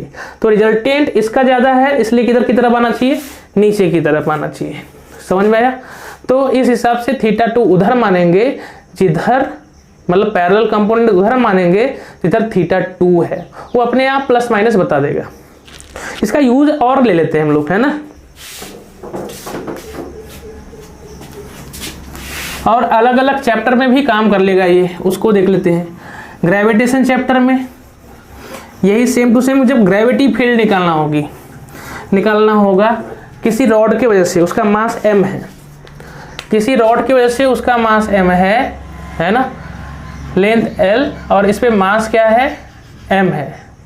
तो इस स्थिति में अगर यहाँ से हमको क्या निकालना हो, यहाँ से ग्रेविटेशनल फील्ड r दूरी पे निकालना हो, तो वहाँ से परपेंडिकुलर दूरी ड्रा करिए और इसको मिलाइए, और उसको मिलाने के बाद यह एंगल क्या हो गया अपना, यह एंगल θ1 और यह एंगल θ2। बस इस चैप्टर में कुछ नहीं करना होता, मास है तो वो अट्रैक्ट करेगा, मास है तो वो अट्रैक्ट करेगा, लेकिन दो कंपोनेंट फिर लेना पड़ेगा। तो एक कंपोनेंट किधर आएगा, एक कंपोनेंट इसका जो होगा, जो दूर भेजते थे वह इधर की तरफ आएगा, और एक कंपोनेंट θ2 की तरफ जाता था तो उसके अपोजिट डायरेक्शन में जाएगा, है ना, θ2 की तरफ जाता था तो उसके अपोजिट डायरेक्शन में लेंगे। इसमें समझ में आ रही बात हमारी? तो एक क्या हुआ परपेंडिकुलर कंपोनेंट और एक क्या हुआ पैरेलल कंपोनेंट। तो परपेंडिकुलर का जो फार्मूला था कितना था, जो से परपेंडिकुलर होता है दोनों में ऐड होता है, या फिर परपेंडिकुलर ऐसे भी याद करिएगा कि परपेंडिकुलर वाले में साइन आता है, इसलिए परपेंडिकुलर कंपोनेंट में क्या रहेगा, साइन वाला फार्मूला रहेगा, और पैरेलल वाले में कौन वाला फार्मूला रहेगा, कॉस वाला रहेगा। जब एंगल आप यहां से लेंगे तब, तो ये परपेंडिकुलर की वैल्यू जहां k है ना, केवल k की जगह पे g रख दीजिए, बस कहानी खत्म। तो क्या हो जाएगा, ये g λ/r cos θ2 minus cos θ1, cos θ2 minus cos θ1, ये स्थिति आई, cos θ2 माइनस cos θ1। और ये परपेंडिकुलर वाले में क्या होता है, साइन होता है, sin θ2 प्लस sin θ1, और पैरेलल में क्या आएगा, g λ/r cos θ2 minus cos θ1। सही है कि गलत चेक कर सकते हो, क्योंकि एंगल छोटा है, एंगल छोटा है तो cos θ की वैल्यू क्या होगी, बड़ी होगी, तो ये प्लस होगा और ये क्या होगा, माइनस होगा। और रिजल्टेंट इधर क्योंकि अट्रैक्ट कर रहा है तो रिजल्टेंट ऐसे जाना चाहिए, ये भी अट्रैक्ट करेगा, ये भी अट्रैक्ट करेगा, लेकिन रिजल्टेंट इसका क्या होगा, ज़्यादा हो जाएगा, इसलिए ये क्या है अपना सही है, फार्मूला करेक्ट है। तो इसमें क्या होता है, जिधर θ1 होता है उधर मानते हैं, या फिर अट्रैक्शन का केस है, धीरे धीरे प्रैक्टिस पे आपको आ जाएगी। अच्छा, आगे सेम टू सेम कंडीशन क्या पढ़ना है आपको, मैग्नेटिज्म पढ़ना है, और वह फार्मूला तो हमेशा यूज होगा, है ना, वह बोर्ड स्टैंडर्ड में भी यूज होगा। तो इसलिए इसी फार्मूले से हम लोग वहां पे बना लेते हैं, एग्जैक्ट इसी जगह से हम लोग वहां पे भी सॉल्व कर ले रहे हैं। कि मान लीजिए कि आपके पास मैग्नेटिज्म चैप्टर है और मैग्नेटिक फील्ड निकालना है, एक रॉड दिया हुआ है, लेकिन ध्यान रखें वहां पे जैसे यहाँ पे लैम्डा होता है ना, वहां पे बस करंट फैला होता है, करंट फ्लो करता है, तो इसकी वजह से मैग्नेटिक फील्ड निकालना है। और मैग्नेटिक फील्ड हमेशा इसके परपेंडिकुलर मिलता है, पैरेलल नहीं मिलता, हमेशा क्या मिलता है, परपेंडिकुलर मिलता है, पैरेलल नहीं मिलता। जो देखिए 12 में पहली बार पढ़ रहे हैं, मतलब फ्रेशर हैं, तो उनके लिए वो खाली ध्यान से सुनेंगे इस बात को, समझ में आ रहा है तो ठीक है, नहीं आ रहा है तो इसको थोड़ा सा स्किप करेंगे, 1-2 सेकंड 3 सेकंड, है ना। तो अब यहाँ से क्या हुआ, अगर हमको मैग्नेटिक फील्ड निकालनी है, जैसे इलेक्ट्रिक फील्ड होती है वैसे मैग्नेटिक फील्ड होती है, तो यहाँ से हम लोग क्या करेंगे, r डिस्टेंस ड्रॉ करेंगे, और एक एंड ये मिलाएंगे, ये θ1 हुआ, और एक एंड ये मिलाएंगे, ये क्या हुआ, θ2 हुआ। समझ में आया? तो क्या हमने बताया, केवल परपेंडिकुलर कंपोनेंट मिलता है, पैरेलल नहीं मिलता, तो पैरेलल का कहानी खत्म हो गया, केवल परपेंडिकुलर मिलेगा। और परपेंडिकुलर में जहां पे यहाँ पे k होता है ना भाई, मतलब जो यहाँ पे 1/ε0 होता है, वहां पे μ0 होता है, बस उसके अलावा कुछ भी नहीं। जो यहाँ पे लैम्डा है वहां पे I रखना है मैग्नेटिज्म चैप्टर में। तो मैग्नेटिक फील्ड इस पॉइंट पे बताएगा, वो हमेशा परपेंडिकुलर वाला मिलता है, तो परपेंडिकुलर k की जगह पे क्या होता है, 1/4πε0, के जगह पे 1/4πε0।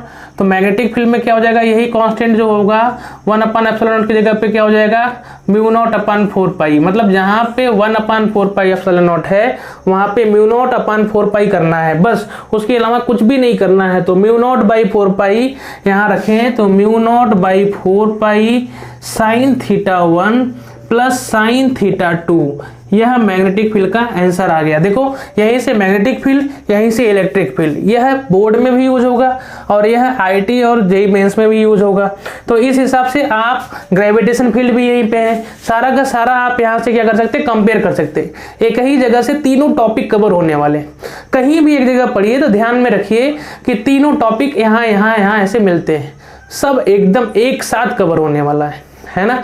तो इसलिए एकदम प्रॉपर तरीके से जो हम प्रैक्टिस करवा रहे हैं उसको आप फॉलो करते जाइए। आपका जितना भी टॉपिक है फिजिक्स अगर 100% है तो 30% में पूरी की पूरी फिजिक्स हम आपको समझा देंगे।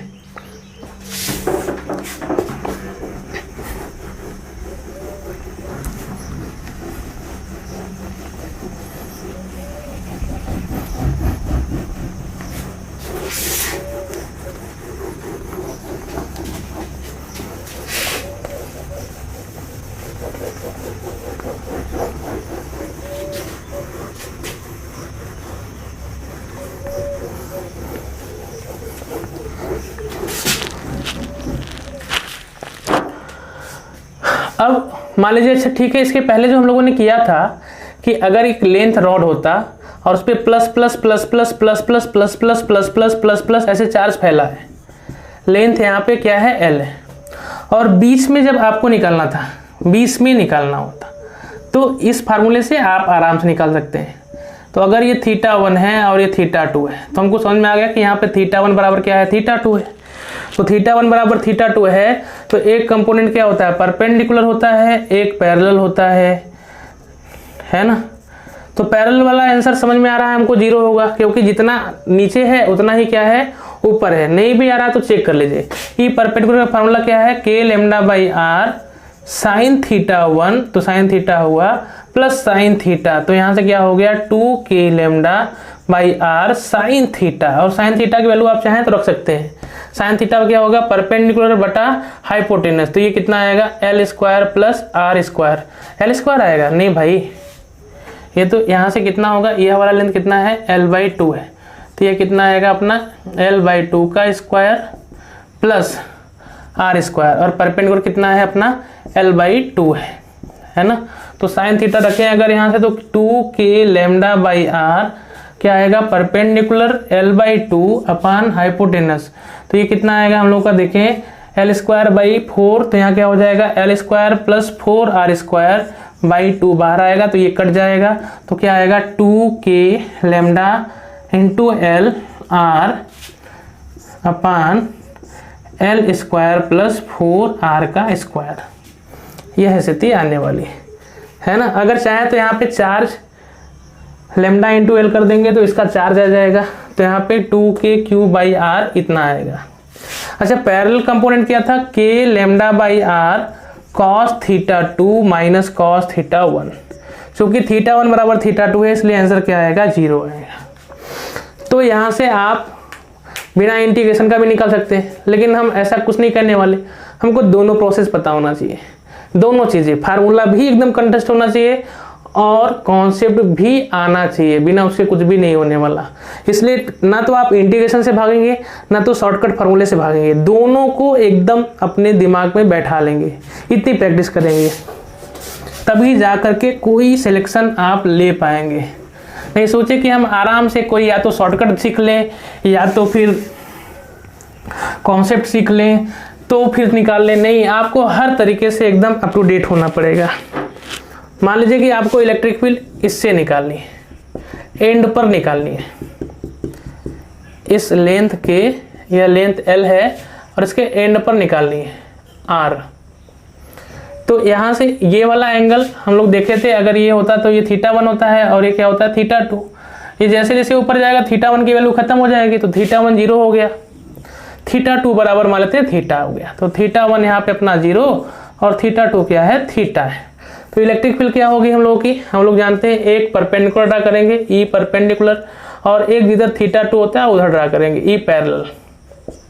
अपने आप रिजल्ट बताएगा किधर इलेक्ट्रिक फील्ड होने वाला है। तो ई परपेंडिकुलर की वैल्यू जो है, ई परपेंडिकुलर की जो वैल्यू है वो कितनी होने वाली है, E perpendicular is equal to k lambda by r, sine θ1 तो 0 है, साइन θ2 की वैल्यू क्या है, θ है। तो ये स्थिति आ गई। तो क्या हो गया, साइन θ, और साइन θ की वैल्यू चाहो तो रख दो, के लैम्डा बाई आर, साइन θ की वैल्यू क्या आएगी, परपेंडिकुलर बटा हाइपोटेनस, तो कितना आएगा L बटा L square plus R square, है ना। ये स्थिति बनी। फिर उसके बाद पैरेलल में अगर देखें, पैरेलल में तो क्या आएगा, के लैम्डा बाई आर कॉस θ2, मतलब कॉस θ माइनस कॉस 0, तो 1 आया। तो के लैम्डा बाई आर कितना आया, ये कॉस θ माइनस 1। ध्यान से देखो, थीटा की मैक्सिमम वैल्यू 1 हो सकती है, और यहाँ पे उसकी मैक्सिमम वैल्यू है। इसका मतलब थीटा जो है 0 तो नहीं है, मतलब क्या है, ये 1 से कम है। कॉस θ जो है 1 से कम है। 1 से कम होने का मतलब ये आंसर माइनस में आने वाला। माइनस में आने का मतलब जो आप ऐसे माने हैं, रिजल्टेंट किधर जाने वाला है, ऊपर जाने वाला है। और आपको देख के भी लग रहा है कि जब ये ऊपर जाएगा तो इनका नेट इलेक्ट्रिक फील्ड इधर की तरफ आएगा, और देख के भी लग रहा है कि नेट इलेक्ट्रिक फील्ड ऐसे जाना चाहिए। तो चाहे जैसे आप मानिए, आंसर आपका करेक्ट आने वाला है, और cos θ की वैल्यू आप रख दीजिए, आंसर आपका आ गया। तो किसी भी पॉइंट पर आप इलेक्ट्रिक फील्ड बता सकते हैं। अच्छा, अगर यही क्या होता, इनफाइनाइट लेंथ हो जाता, अगर सेम टू सेम कंडीशन क्या होता, यह इनफाइनाइट हो जाता, मतलब यही इनफाइनाइट लेंथ के लिए निकालते हैं हम लोग यहाँ पे, और ये इनफाइनाइट होता। इसको कहते हैं, अगर आर पॉइंट किसी एक एंड पर है, उसको कहते हैं semi infinite wire, semi infinite wire. तो सेमी इनफाइनाइट वायर की वजह से अगर लिखते तो एक पैरेलल कंपोनेंट आता परपेंडिकुलर, और एक क्या आता, पैरेलल आता, है ना। तो परपेंडिकुलर की वैल्यू कितनी आती है बताओ, के लैम्डा बाई आर। जब ये इनफाइनाइट होता, इनफाइनाइट होते होते होते तो ये एंगल क्या होता बताइए, ये जैसे जैसे बढ़ेगा तो एंगल बढ़ता जाएगा, बढ़ते बढ़ते अगर ये इनफाइनाइट होगा तो ये बढ़ते बढ़ते एकदम सीधा दिखेगा। तो थीटा की वैल्यू क्या होगी, 90। तो क्या होगा, के लैम्डा बाई आर साइन 90 हो जाएगा, साइन 90 की वैल्यू 1, तो के लैम्डा बाई आर, मतलब इनफाइनाइट लेंथ की वजह से ये वाला कंपोनेंट क्या आएगा, के लैम्डा बाई आर आएगा। और ई पैरेलल क्या आता है यहाँ से, के लैम्डा बाई आर, थीटा की वैल्यू 90 होता, तो ये क्या होता, -1 आता, तो माइनस के लैम्डा बाई आर। माइनस का मतलब किधर, इधर की तरफ, उधर की तरफ, उधर की तरफ, वो आपको दिख भी रहा है। मतलब अगर यहाँ से आपको semi infinite length of wire दिया गया, जिस पर चार्ज फैला है plus plus plus plus plus plus plus plus plus, कहाँ तक गया है, इनफाइनाइट तक गया है, तो इस स्थिति में एक इधर जाएगा आंसर, जिसकी वैल्यू आएगी के लैम्डा बाई आर, और एक इससे अवे जाएगा। पहले भी बताया है कि हमेशा रॉड से अवे होती है इलेक्ट्रिक फील्ड, इधर की तरफ और इधर की तरफ। देखो इस रॉड से एक अवे जाएगा, और एक रॉड इधर नीचे गया है, तो डायरेक्शन किधर जाएगा, ऊपर की तरफ। तो के lambda by r electric field का अगर हम लोग रिजल्टेंट लिखे सेमी इनफाइनाइट वायर की वजह से, तो वेक्टर ई के फॉर्म में लिखे तो के lambda by R I cap plus K lambda by R J cap. ये स्थिति फोर्स में भी आपने पढ़ा था, यहाँ पे अगर चार्ज क्यू होता तो के लैम्डा क्यू बाई आर हो जाता, बस इतना ही होता, है ना। लेकिन एकदम याद होना चाहिए, सेमी इनफाइनाइट वायर वाला कॉन्सेप्ट जो है वो एकदम याद होना चाहिए। अगर यहाँ पे मैग्नेटिक फील्ड होता तो क्या होता, और ग्रेविटेशन फील्ड होता तब क्या होता, वो आपको निकालना है।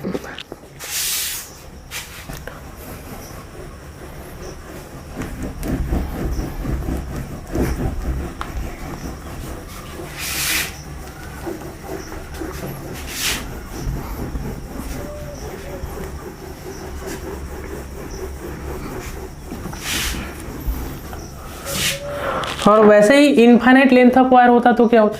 अच्छा, इस पे और प्रैक्टिस कर लेते हैं। मान लीजिए ये semi infinite length of wire ऐसे गया है,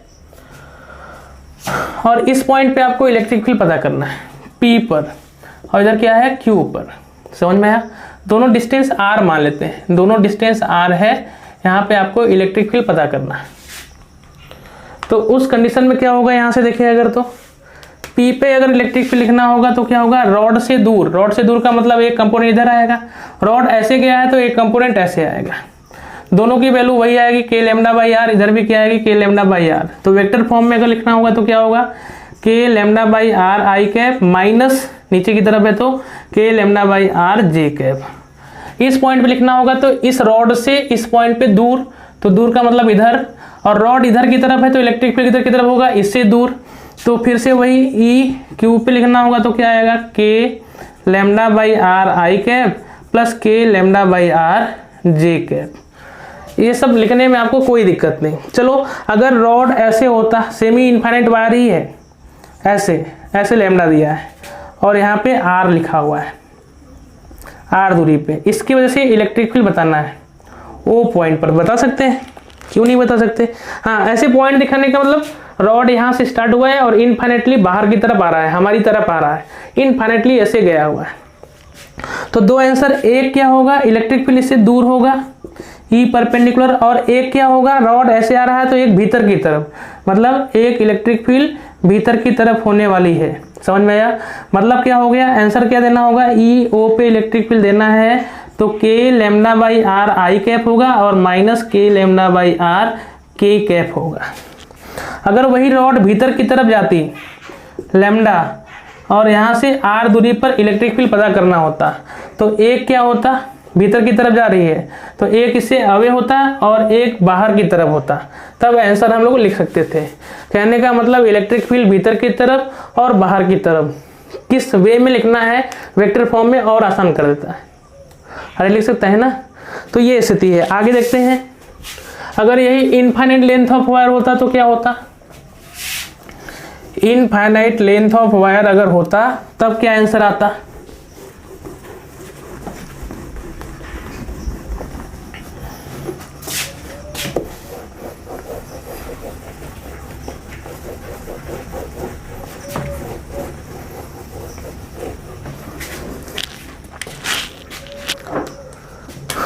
इनफाइनाइट लेंथ ऑफ वायर होता तो इधर भी इनफाइनाइट जाता और इधर भी इनफाइनाइट जाता।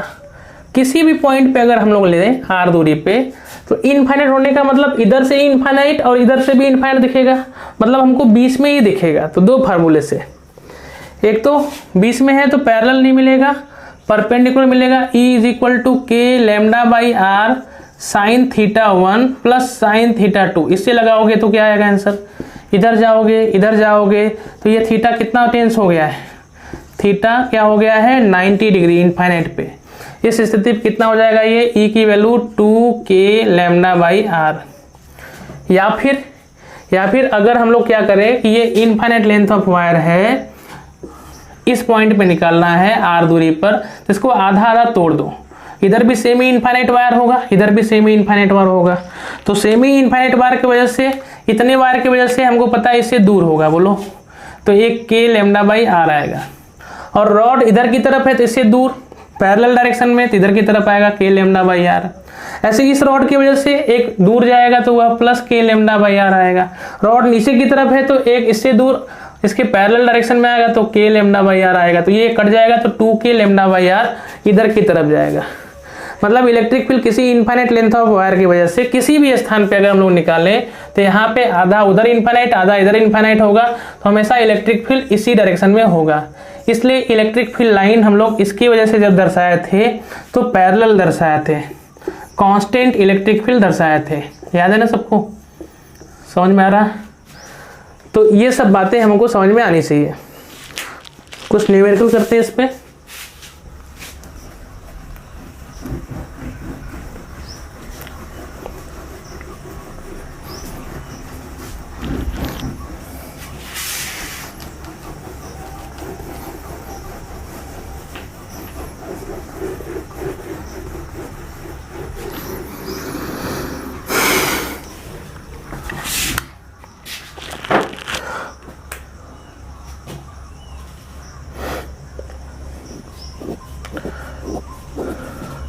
मान लीजिए आपके पास क्या है,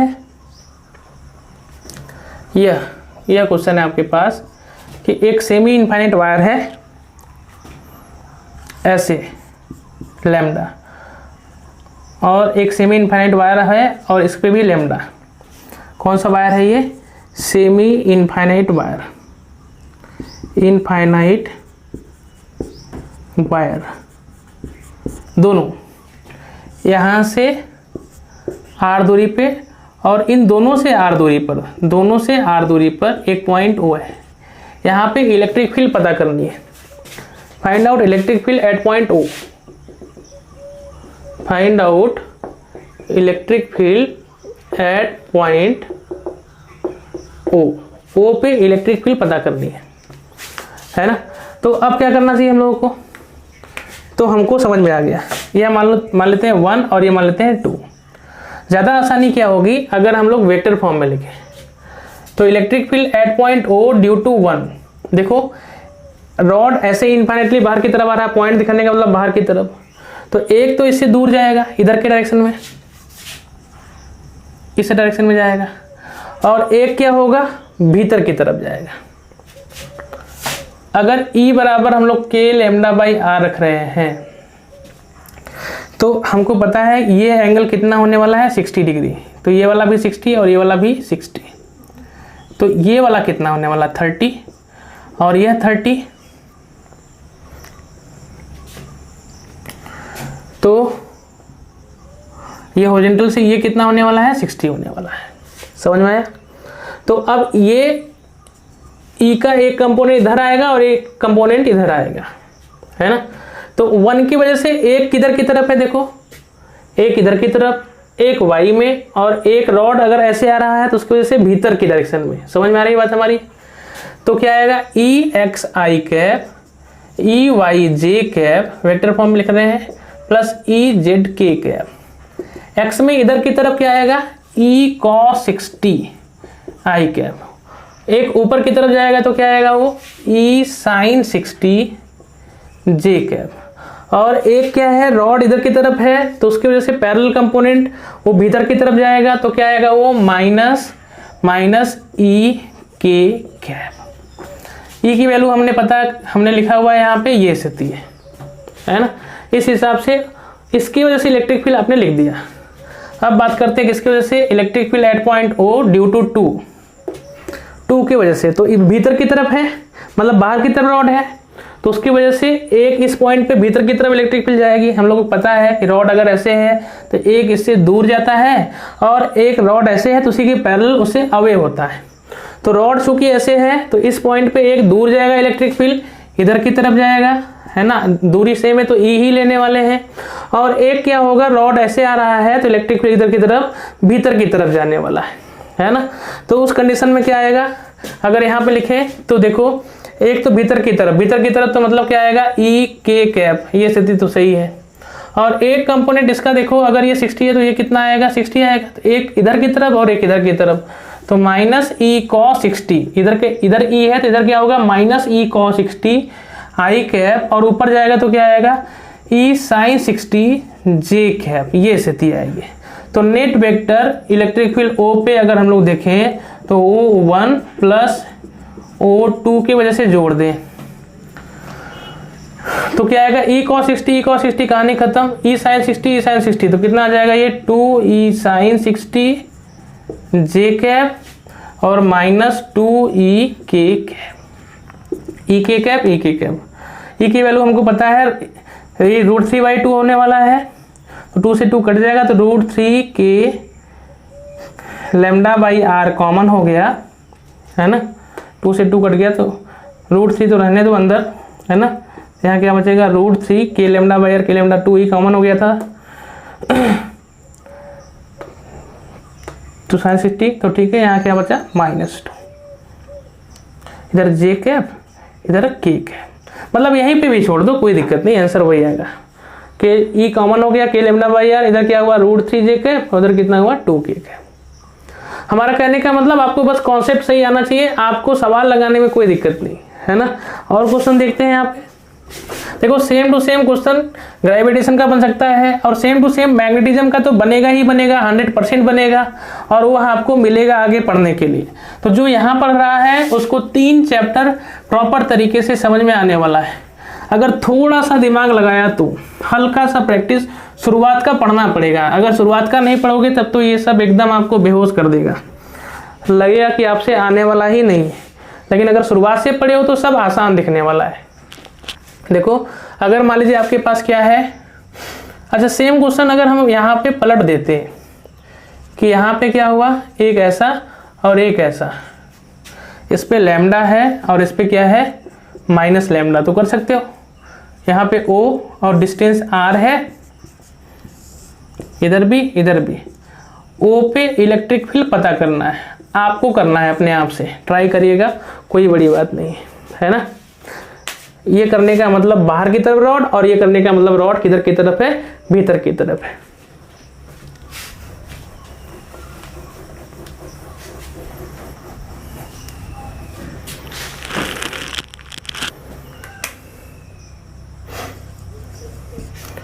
अच्छा अगर हम आपसे पूछें कि बताइए कि एक स्क्वायर है और उसके चारों कोने पर ये रॉड रखा हुआ है, इनफाइनाइट लेंथ का रॉड रखा हुआ है, सब बाहर की तरफ जा रहे हैं। इसके सेंटर पर O पर इलेक्ट्रिक फील्ड बताना है, अगर ये सब लैम्डा कूलम पर मीटर है तो। और पॉइंट दिखाने का मतलब सब पे किधर की तरफ, रॉड किधर की तरफ गया है, सेमी इनफाइनाइट वायर है, और किधर की तरफ गया है, बाहर की तरफ। ये सारे के सारे सेमी इनफाइनाइट वायर है। सेमी इनफाइनाइट वायर का मतलब यहीं से स्टार्ट हो रहे हैं। तो इस पर इलेक्ट्रिक फील्ड हमको पता करनी है। तो इस पर पता करने के लिए फिर क्या करेंगे बताइए। हमको अभी फिर से देख लीजिए, एक सेमी इनफाइनाइट वायर है तो R दूरी पर इलेक्ट्रिक फील्ड पता करना है।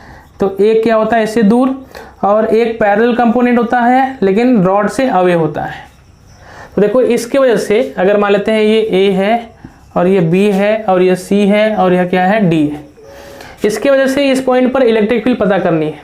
तो क्या करें हम लोग, एक तो इससे दूर जाएगा, देखो जाएगा नहीं जाएगा, और सेम टू सेम इससे भी एक दूर जाएगा तो ये तो कट जाएगा, एक इससे दूर जाएगा तो ये, और एक उससे दूर आएगा तो ये कट जाएगा। मतलब इस प्लेन वाला इलेक्ट्रिक फील्ड सारा कट जाने वाला है, जो इससे अवे इससे अवे इससे अवे।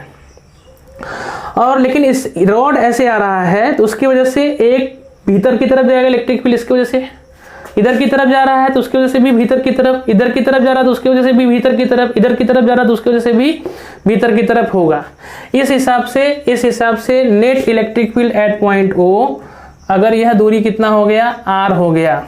अगर ये L है तो R की वैल्यू आप निकाल सकते हैं। तो EO पे क्या होगा, इसकी वजह से कितना आएगा, K लैम्डा बाई R, किधर की तरफ माइनस K कैप, इसकी वजह से भी माइनस K कैप, इधर क्या हो जाएगा -4K कैप। और R की वैल्यू कितनी आने वाली है, L बाई √2, क्योंकि ये कितना हो जाता है L √2L, तो √2L बाई 2 करेंगे तो कितना हो जाएगा L बाई √2। इस हिसाब से ये आंसर आने वाला है 4√2K lambda by L K cap. इसमें हम किसी का डायरेक्शन उलट भी देते, इसको भीतर उसको बाहर, उसको बाहर इसको भीतर। ये सारा का सारा सवाल आपको करने आना चाहिए, एकदम आसान है, कोई बड़ी बात नहीं। अब यहाँ पे पॉइंट चार्ज नहीं है, semi infinite length of wire है, यह स्थिति है, समझ में आया। लेकिन प्रैक्टिस अगर अच्छी है तो हम लोगों के लिए ये सब सवाल बहुत ही आसान है। सेम क्वेश्चन आप करिएगा इसके बाद प्रैक्टिस के लिए, यही सब सेम कंडीशन। यहाँ पे क्या है बाहर, यहाँ पे क्या है बाहर, यहाँ पे क्या कर दिया भीतर, भीतर यहाँ से भीतर की तरफ जा रहा है, यहाँ से भीतर की तरफ जा रहा है। सेमी इनफाइनाइट वायर हैं, सब सेमी इनफाइनाइट वायर हैं, है ना। और लेंथ क्या है इनका, L है, सब पे लैम्डा कूलम पर मीटर है। इस पॉइंट पर इलेक्ट्रिक फील्ड पता करनी है, ठीक है। और एक सवाल मान लेते हैं और कर लेते हैं कि एक ट्राइंगल है, इक्विलेटरल ट्राइंगल है, इसका साइड क्या है L है, ठीक है। इस पे भी रॉड सेमी इनफाइनाइट वायर है, इस पर linear charge density lambda coulomb, lambda और लैम्डा है। तो इस पॉइंट O पर इलेक्ट्रिक फील्ड पता करनी है, इस पॉइंट O पर इलेक्ट्रिक फील्ड पता करनी है। रॉड ऐसे यहाँ से स्टार्ट होके ऐसे जा रहा है, इतना आपको प्रैक्टिस करना है ना, ठीक है। तो इस हिसाब से ये सारे के सारे क्वेश्चन जब आप करेंगे तो आपका कॉन्फिडेंस लेवल हाई होगा, क्योंकि ये पॉइंट चार्ज नहीं है अब तो ये हम लोग इनफाइनाइट लेंथ के लिए कर रहे हैं। लेकिन शुरुआत का आपको जरूर देखना होगा, बिना उसके देखे इधर कतई भी मत देखिएगा, जैसे देखिए, लेकिन ये सब सवाल अगर जिसको करने आ जा रहा है तो उसके लिए एडवांस के लिए भी दिक्कत नहीं आने वाला। वो सोचे कि एडवांस में भी उसको दिक्कत आने वाला है, तो ऐसा एकदम नहीं होने वाला। हम आपका एडवांस लेवल का सवाल या नीट में अगर आप अच्छा मार्क्स, अच्छा लेवल 720 अगर है पूरा मार्क्स, और फिजिक्स का 45 में अगर 42 से लेकर के 45 करना चाहते हैं तो आपको यह वीडियो देखना पड़ेगा, आपको ऐसी स्टडी करनी पड़ेगी। हमारा कहने का मतलब ऐसा। चलिए 2 सवाल और ले लेते हैं। अगर आपके पास ये स्थिति है, नहीं, इस बार रॉड पूरा फैला देते हैं, इस पर प्लस प्लस प्लस ये चार्ज फैला हुआ है पूरा, है ना, plus plus plus plus plus plus plus plus plus plus plus फैला है, और यह मान लेते हैं दिया हुआ है 4 लैम्डा, और इस पर भी plus plus plus plus plus plus plus plus फैला हुआ है, और ये मान देते हैं लैम्डा दिया हुआ है, और इस पे भी plus plus plus plus plus plus plus plus plus plus फैला हुआ है, ये मान लेते हैं 2 लैम्डा दिया हुआ है, और इस पे minus minus minus minus minus minus minus और कितने का 2 लैम्डा का। ये स्थिति चार्ज डिस्ट्रीब्यूटेड है। ये तो 3 कर लेते हैं। यह पॉइंट O है, लेंथ इनका L है, electric field at point O बताना है। समझ में आया? सवालों में अंतर देख लीजिएगा। पिछले वाले सवाल में रॉड पॉइंट पे रखे हुए थे और इनफाइनाइट लेंथ लिखे थे। इस बार लेंथ चार्ज है, चार्ज बॉडी जो है वह लेंथ का है, मतलब उसका फाइनाइट लेंथ है। अब निकालना है इसको, तो फिर क्या करें हम लोग, सवाल वही है अपने पास, है ना। तो अभी हम लोगों ने पढ़ा, देखो ध्यान से, अगर एक रॉड है जिसका लेंथ L है और उस पर चार्ज ऐसे फैला हुआ है, और यह लेंथ कितना हो गया हम लोगों का, L हो गया, तो सेंटर से देखो सबके बीच में है ना, तो सेंटर से यह एंगल कितना बनना चाहिए, सोच लो। तो यह एंगल, यह पूरा 360 होना चाहिए, तो 1 2 3 4, तो ये 90 होना चाहिए। और अगर ये 90 है तो बीच वाला पार्ट कितना होना चाहिए, 45, मतलब ये 45, ये 45, मतलब यहाँ से ये कितना हुआ 45 और ये कितना हुआ 45, ये एंगल बन रहा है 45 और 45, है ना। तो अब यहाँ से अगर हमको इलेक्ट्रिक फील्ड लिखना हो तो बीच में अगर है तो हमको पता है एक परपेंडिकुलर कंपाउंड जाता है और एक पैरेलल आता है। तो बीच में होता है तो पैरेलल क्या होता है, 0 हो जाता है, क्योंकि θ1 θ2 बराबर है। और यहाँ पे देखें तो कितना आएगा, k lambda by r sine θ1, मतलब साइन 45 प्लस साइन θ2, तो साइन 45, तो 2k lambda by r sine 45, sine 45 की वैल्यू कितनी होती है 1/√2, तो कितना आया ये √2k लैम्डा बाई r। अगर लैम्डा है तो चूंकि देखें डिस्टेंस सबसे क्या है, सेम है, तो हम लोग क्या करते हैं, इसकी वजह से इस पर इलेक्ट्रिक फील्ड, इसकी वजह से इस पर इलेक्ट्रिक फील्ड, इसकी वजह से इस पर इलेक्ट्रिक फील्ड, इसकी वजह से इस पर इलेक्ट्रिक फील्ड निकाल लेते हैं। क्योंकि सबके सेंट्रोइड पे है तो यहाँ से सेंटर से अगर डिस्टेंस ड्रॉ करें, अगर ये r है, r का मतलब L/2 है ना, r का मतलब L/2, तो इसकी वजह से इलेक्ट्रिक फील्ड तो इधर की तरफ जाने वाली है, जाएगी नहीं जाएगी बोलो। तो मान लेते हैं ये E1 हुआ, और इसकी वजह से अवे जाएगी तो इधर की तरफ क्या मान लेते हैं E2 हुआ, ये स्थिति। ऐसे ये 3 माइनस है तो माइनस की वजह से इधर की तरफ आएगा, है ना, तो माइनस की वजह से इधर की ही तरफ आएगा, तो क्या कर ले हम लोग इधर की तरफ, तो यह मान लेते हैं E3 हुआ, और प्लस है तो उसकी वजह से भी इधर की तरफ आएगा, तो इधर की तरफ क्या हो गया E4 हो गया। तो इस पॉइंट पे 2 इलेक्ट्रिक फील्ड, हॉरिजॉन्टल वाला E2 माइनस E1 इधर की तरफ हो जाएगा E2 माइनस E1, और इस डायरेक्शन में जुड़ जाएंगे सब, E3 प्लस क्या हो जाएगा E4 हो जाएगा, ये स्थिति। अच्छा, अगर E1 की वैल्यू लैम्डा की वजह से √2k लैम्डा बाई r आ रहा है, मान लेते हैं ये E1 है, तो E1 की वैल्यू कितनी आ गई हम लोग के पास √2k लैम्डा बाई r, तो 2 लैम्डा की वजह से ये आंसर क्या आएगा, E2 is equal to √2k, 2 lambda रखेंगे तो यहाँ पे 2√2 लैम्डा बाई r हो जाएगा। ऐसे ही अगर हम लोग E3 के लिए लिखें, E3 के लिए लिखे तो E3 कहाँ गया, ये है ना। इसके लिए अगर हम लोग लिखे तो स्थिति क्या बनने वाली है हम लोग की, √2k लैम्डा की जगह 3 लैम्डा रखेंगे तो यहाँ पे आ जाएगा, ये R आ जाएगा। E4 के लिए अगर बात करें तो यहाँ पे क्या आ जाएगा, 4 √2k लैम्डा बाई R की वैल्यू कितनी होगी, देखो ये पूरा L है तो 20 में जाएगा तो L/2, पूरा L है तो ये 20 में जाएगा तो L/2। तो यहाँ से अब बस हमको ऐड करना है इसको, है ना। तो इसको हम लोग क्या करते हैं, ऐड कर लेते हैं। E2 माइनस E1 करेंगे तो देखो क्या स्थिति आएगा, यह 2√2 यह √2, तो क्या बचेगा, खाली इधर के डायरेक्शन में क्या बचेगा हम लोगों का, √2k लैम्डा बाई क्या हो जाएगा R। और इस डायरेक्शन में क्या होगा, E3 और ये जुड़ रहा है, k lambda by R common है, 3√2 4√2, तो कितना हो जाएगा ये 7 √2k लैम्डा बाई R। चाहे तो रिजल्टेंट निकालें चाहे तो वैल्यू रख दें। अच्छा R की वैल्यू L/2 करेंगे तो क्या आ जाएगा, ये 2√2k लैम्डा बाई L, और यही क्या हो जाएगा 14√2k लैम्डा बाई L, क्योंकि R की जगह L/2 रखें। तो आंसर इलेक्ट्रिक फील्ड अगर लिखना चाहे वेक्टर फॉर्म में तो x में कितना है, -2√2k lambda by L I cap, और नीचे y माइनस में है तो -14√2k लैम्डा बाई L, और यहाँ क्या हो जाएगा g कैप। तो इस हिसाब से इसमें भी आपने इलेक्ट्रिक फील्ड लिख दिया। केवल पॉइंट चार्ज यहाँ नहीं फैला, यहाँ नहीं रखा, यहाँ नहीं रखा, यहाँ नहीं रखा, पूरा पॉइंट चार्ज फैला है, सोचो ऐसा।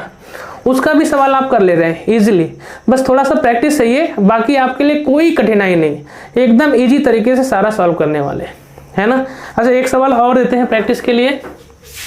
तो आज हम लोग का जो लेंथ चार्ज रॉड होगा उसका लगभग सवाल कंप्लीट हो जाएगा। फिर अगले वाले में हम लोग सर्कुलर आर्क की वजह से सवाल सॉल्व करेंगे, क्वेश्चन सॉल्व करेंगे। जो सवाल हम लोग यहाँ पे किसके लिए कर रहे हैं, किसके लिए कर रहे हैं हम लोग, जो क्वेश्चन इलेक्ट्रोस्टैटिक के लिए वही मैग्नेटिज्म के लिए मिलेगा, और ग्रेविटेशन के लिए तो एग्जैक्ट आंसर सेम आने वाला है। बस k की जगह पे क्या रखना है, g रखना है, k की जगह पे g रखिए, आंसर सेम आने वाला है।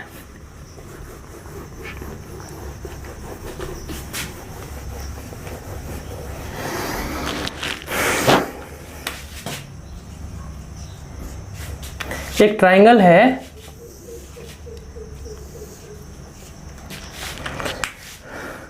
इस पर ऐसे plus plus plus plus plus plus plus plus plus plus ऐसे पूरा साइड पे फैला है। इक्विलेटरल ट्राइंगल है जिसका लेंथ क्या है, L है। इक्विलेटरल ट्राइंगल है, इसके सेंट्रोइड पे इलेक्ट्रिक फील्ड पता करना है, सेंट्रोइड पे, समझ में आया। और लीनियर चार्ज डेंसिटी यहाँ लैम्डा, और ऐसे इस पे भी लैम्डा ही फैला है, plus plus plus plus plus plus plus lambda फैला है, और हाँ इस पे माइनस फैला है, इस पे जो है माइनस फैला है, लेकिन लीनियर चार्ज डेंसिटी क्या है, लैम्डा ही है। ये स्थिति लैम्डा कूलम पर मीटर। तो सेंट्रोइड पे इस पर ओ पर हम लोगों को इलेक्ट्रिक फील्ड पता करना है। तो सेम क्वेश्चन है, कोई बड़ी बात नहीं, फिर से ट्राई करते हैं इसको। देखो अभी अगर हम लोग देखें सेंट्रोइड की बात करें तो यहाँ से लाइन ड्रा करिए, और यहाँ से लाइन ड्रॉ करिए, और यहाँ से लाइन ड्रॉ करिए, यही क्या हो गया, इनका सेंट्रोइड हो गया, है ना। अच्छा तो यह टोटल 120 एंगल होता है, तो 3 भाग में अगर आ रहा है तो ये वाला कितना होगा 60, और ये वाला भी कितना होगा 60, क्योंकि ऑब्वियस सी बात है ये 60 होता है पूरा, तो ये 30 हुआ तो ये 60 आएगा, है ना। ये स्थिति बन गई। अच्छा तो अब यहाँ से ये 60 ये 60, तो सबसे पहले हमको इस रॉड की वजह से इस पॉइंट पे इलेक्ट्रिक फील्ड लिखना है। अच्छा ये लेंथ कितना होता है निकाल सकते हैं हम लोग, ये अगर ये L है तो ये कितना होता है L/2√3, या तो इसी की वजह से निकाल लो, है ना। तो माइनस की वजह से इलेक्ट्रिक फील्ड इधर की तरफ आएगी, क्योंकि सब सिमेट्री है, बराबर है। तो हमको पता है कि बीच में अगर रखना है तो केवल परपेंडिकुलर अवे होता है प्लस की वजह से, और माइनस की वजह से इधर की तरफ होगा, पैरेलल कंपोनेंट नहीं होता। तो चूंकि सबके बीच से ही जा रहा है, सभी साइड की वजह से बीच से ही जा रहा है, तो पैरेलल कंपोनेंट रॉड के नहीं मिलेगा, इन परपेंडिकुलर मिलेगा। तो माइनस की वजह से उसी की तरफ, और इसकी वजह से किधर की तरफ जाएगा, इधर की तरफ। अगर ये E है तो ये वाला भी E होगा, क्योंकि डिस्टेंस सेम है, देख लीजिए सिमेट्रिकल है, इसकी वजह से भी किधर की तरफ होगा, इधर की तरफ, और ये वाला भी क्या होगा, ई होगा। बस सभी की वैल्यू रखनी है, आंसर आ जाएगा, है ना। किसी एक का ई रखे तो देखो यह अगर रॉड है अपने पास, यह माइनस माइनस माइनस लेमडा है इस पे, और यहाँ से 20 में जाए तो ये एंगल ये कितना है हम लोग का 60 डिग्री, है ना। तो कितना आता है बताओ, इलेक्ट्रिक फील्ड कितना आएगा हम लोग का, k lambda by r sine theta 1 plus sine theta 2, ये तो आता है ना। तो के lambda by r sine 60 plus sine 60 मतलब 2 साइन 60, 2 साइन 60 का मतलब कितना हुआ, √3/2, तो √3 के लैम्डा बाई आर आ गया। अच्छा आर की वैल्यू कितनी आएगी ट्राइंगल में, देखो अगर, तो हमको पता है ये एल है ना, ठीक है, तो ये l/2 होगा, और ये l/2 तो ये 30 है, तो ये वाला कंपोनेंट कितना होगा बताओ, l/2 इधर से जाएगा तो ये sec 30 होगा, ये वाला कंपोनेंट अगर ये l/2 है तो sec 30 का मतलब cos 30 की वैल्यू कितनी होती है, √3/2, तो ये 2/√3 होगा, तो ये l/√3 होगा, और अगर ये l/√3 है तो ये हाइपोटेनस हो गया, परपेंडिकुलर, तो l/√3 होगा ना, √3/2 तो 2/√3, तो l/√3, तो l/√3 साइन 30 तो l/√3 साइन 30 मतलब 1/2, तो कितना आएगा l/2√3। तो ये वाला जो डिस्टेंस है ये कितना आएगा l/2√3, ऐसे ये वाला डिस्टेंस कितना होगा l/2√3, ऐसे ये वाला डिस्टेंस कितना होगा l/2√3, मतलब r इज इक्वल टू कितना है l/2√3 है। तो रख देते हैं यहाँ से, तो यह √3 के लैम्डा तो कितना हो गया l/2√3, तो ये कितना आ गया, गुणा करेंगे तो 6 के लैम्डा बाई एल। तो इस पॉइंट पे जो इलेक्ट्रिक फील्ड दिया हुआ है यहाँ पे, इस पॉइंट पे इलेक्ट्रिक फील्ड इधर की तरफ क्या है E, इधर भी क्या है E, और इधर भी क्या है E, कितने कितने एंगल पे यार 60 डिग्री पे। तो इसका एक कंपोनेंट क्या होगा, ये E साइन 60, और ये क्या होगा E cos 60। Same to same condition इधर क्या होगा E साइन 60, और इधर क्या होगा E cos 60। तो देखो इस पॉइंट पे जो नेट इलेक्ट्रिक फील्ड है 1 2 3 4 5 हो गया, तो ये हॉरिजॉन्टल वाला तो E साइन 60 कट जाएगा, बचा कौन E cos 60, तो E नेट की वैल्यू जो नीचे की तरफ आ रही है तो माइनस E cos 60 जे कैप माइनस E cos 60 जे कैप माइनस E cos 60 की वैल्यू 1/2 कितना हो गया अपना E, तो कितना हो गया, ये भी तो जे कैप है, तो आंसर कितना आया -2E जे कैप। E की वैल्यू कितनी है, तो ये कितना आया -12 के लैम्डा बाई एल, और किधर की तरफ जे कैप। इस हिसाब से यह वाला क्वेश्चन भी हम लोग के लिए कोई बड़ी बात नहीं है। तो देखो हमारा कहने का मतलब क्या था, पहले आप पॉइंट चार्ज के लिए पढ़ते थे, केवल वर्टिसेस पे रखते थे, अब इस बार क्या है पूरा डिस्ट्रीब्यूटेड है, तब भी कोई दिक्कत नहीं आने वाला।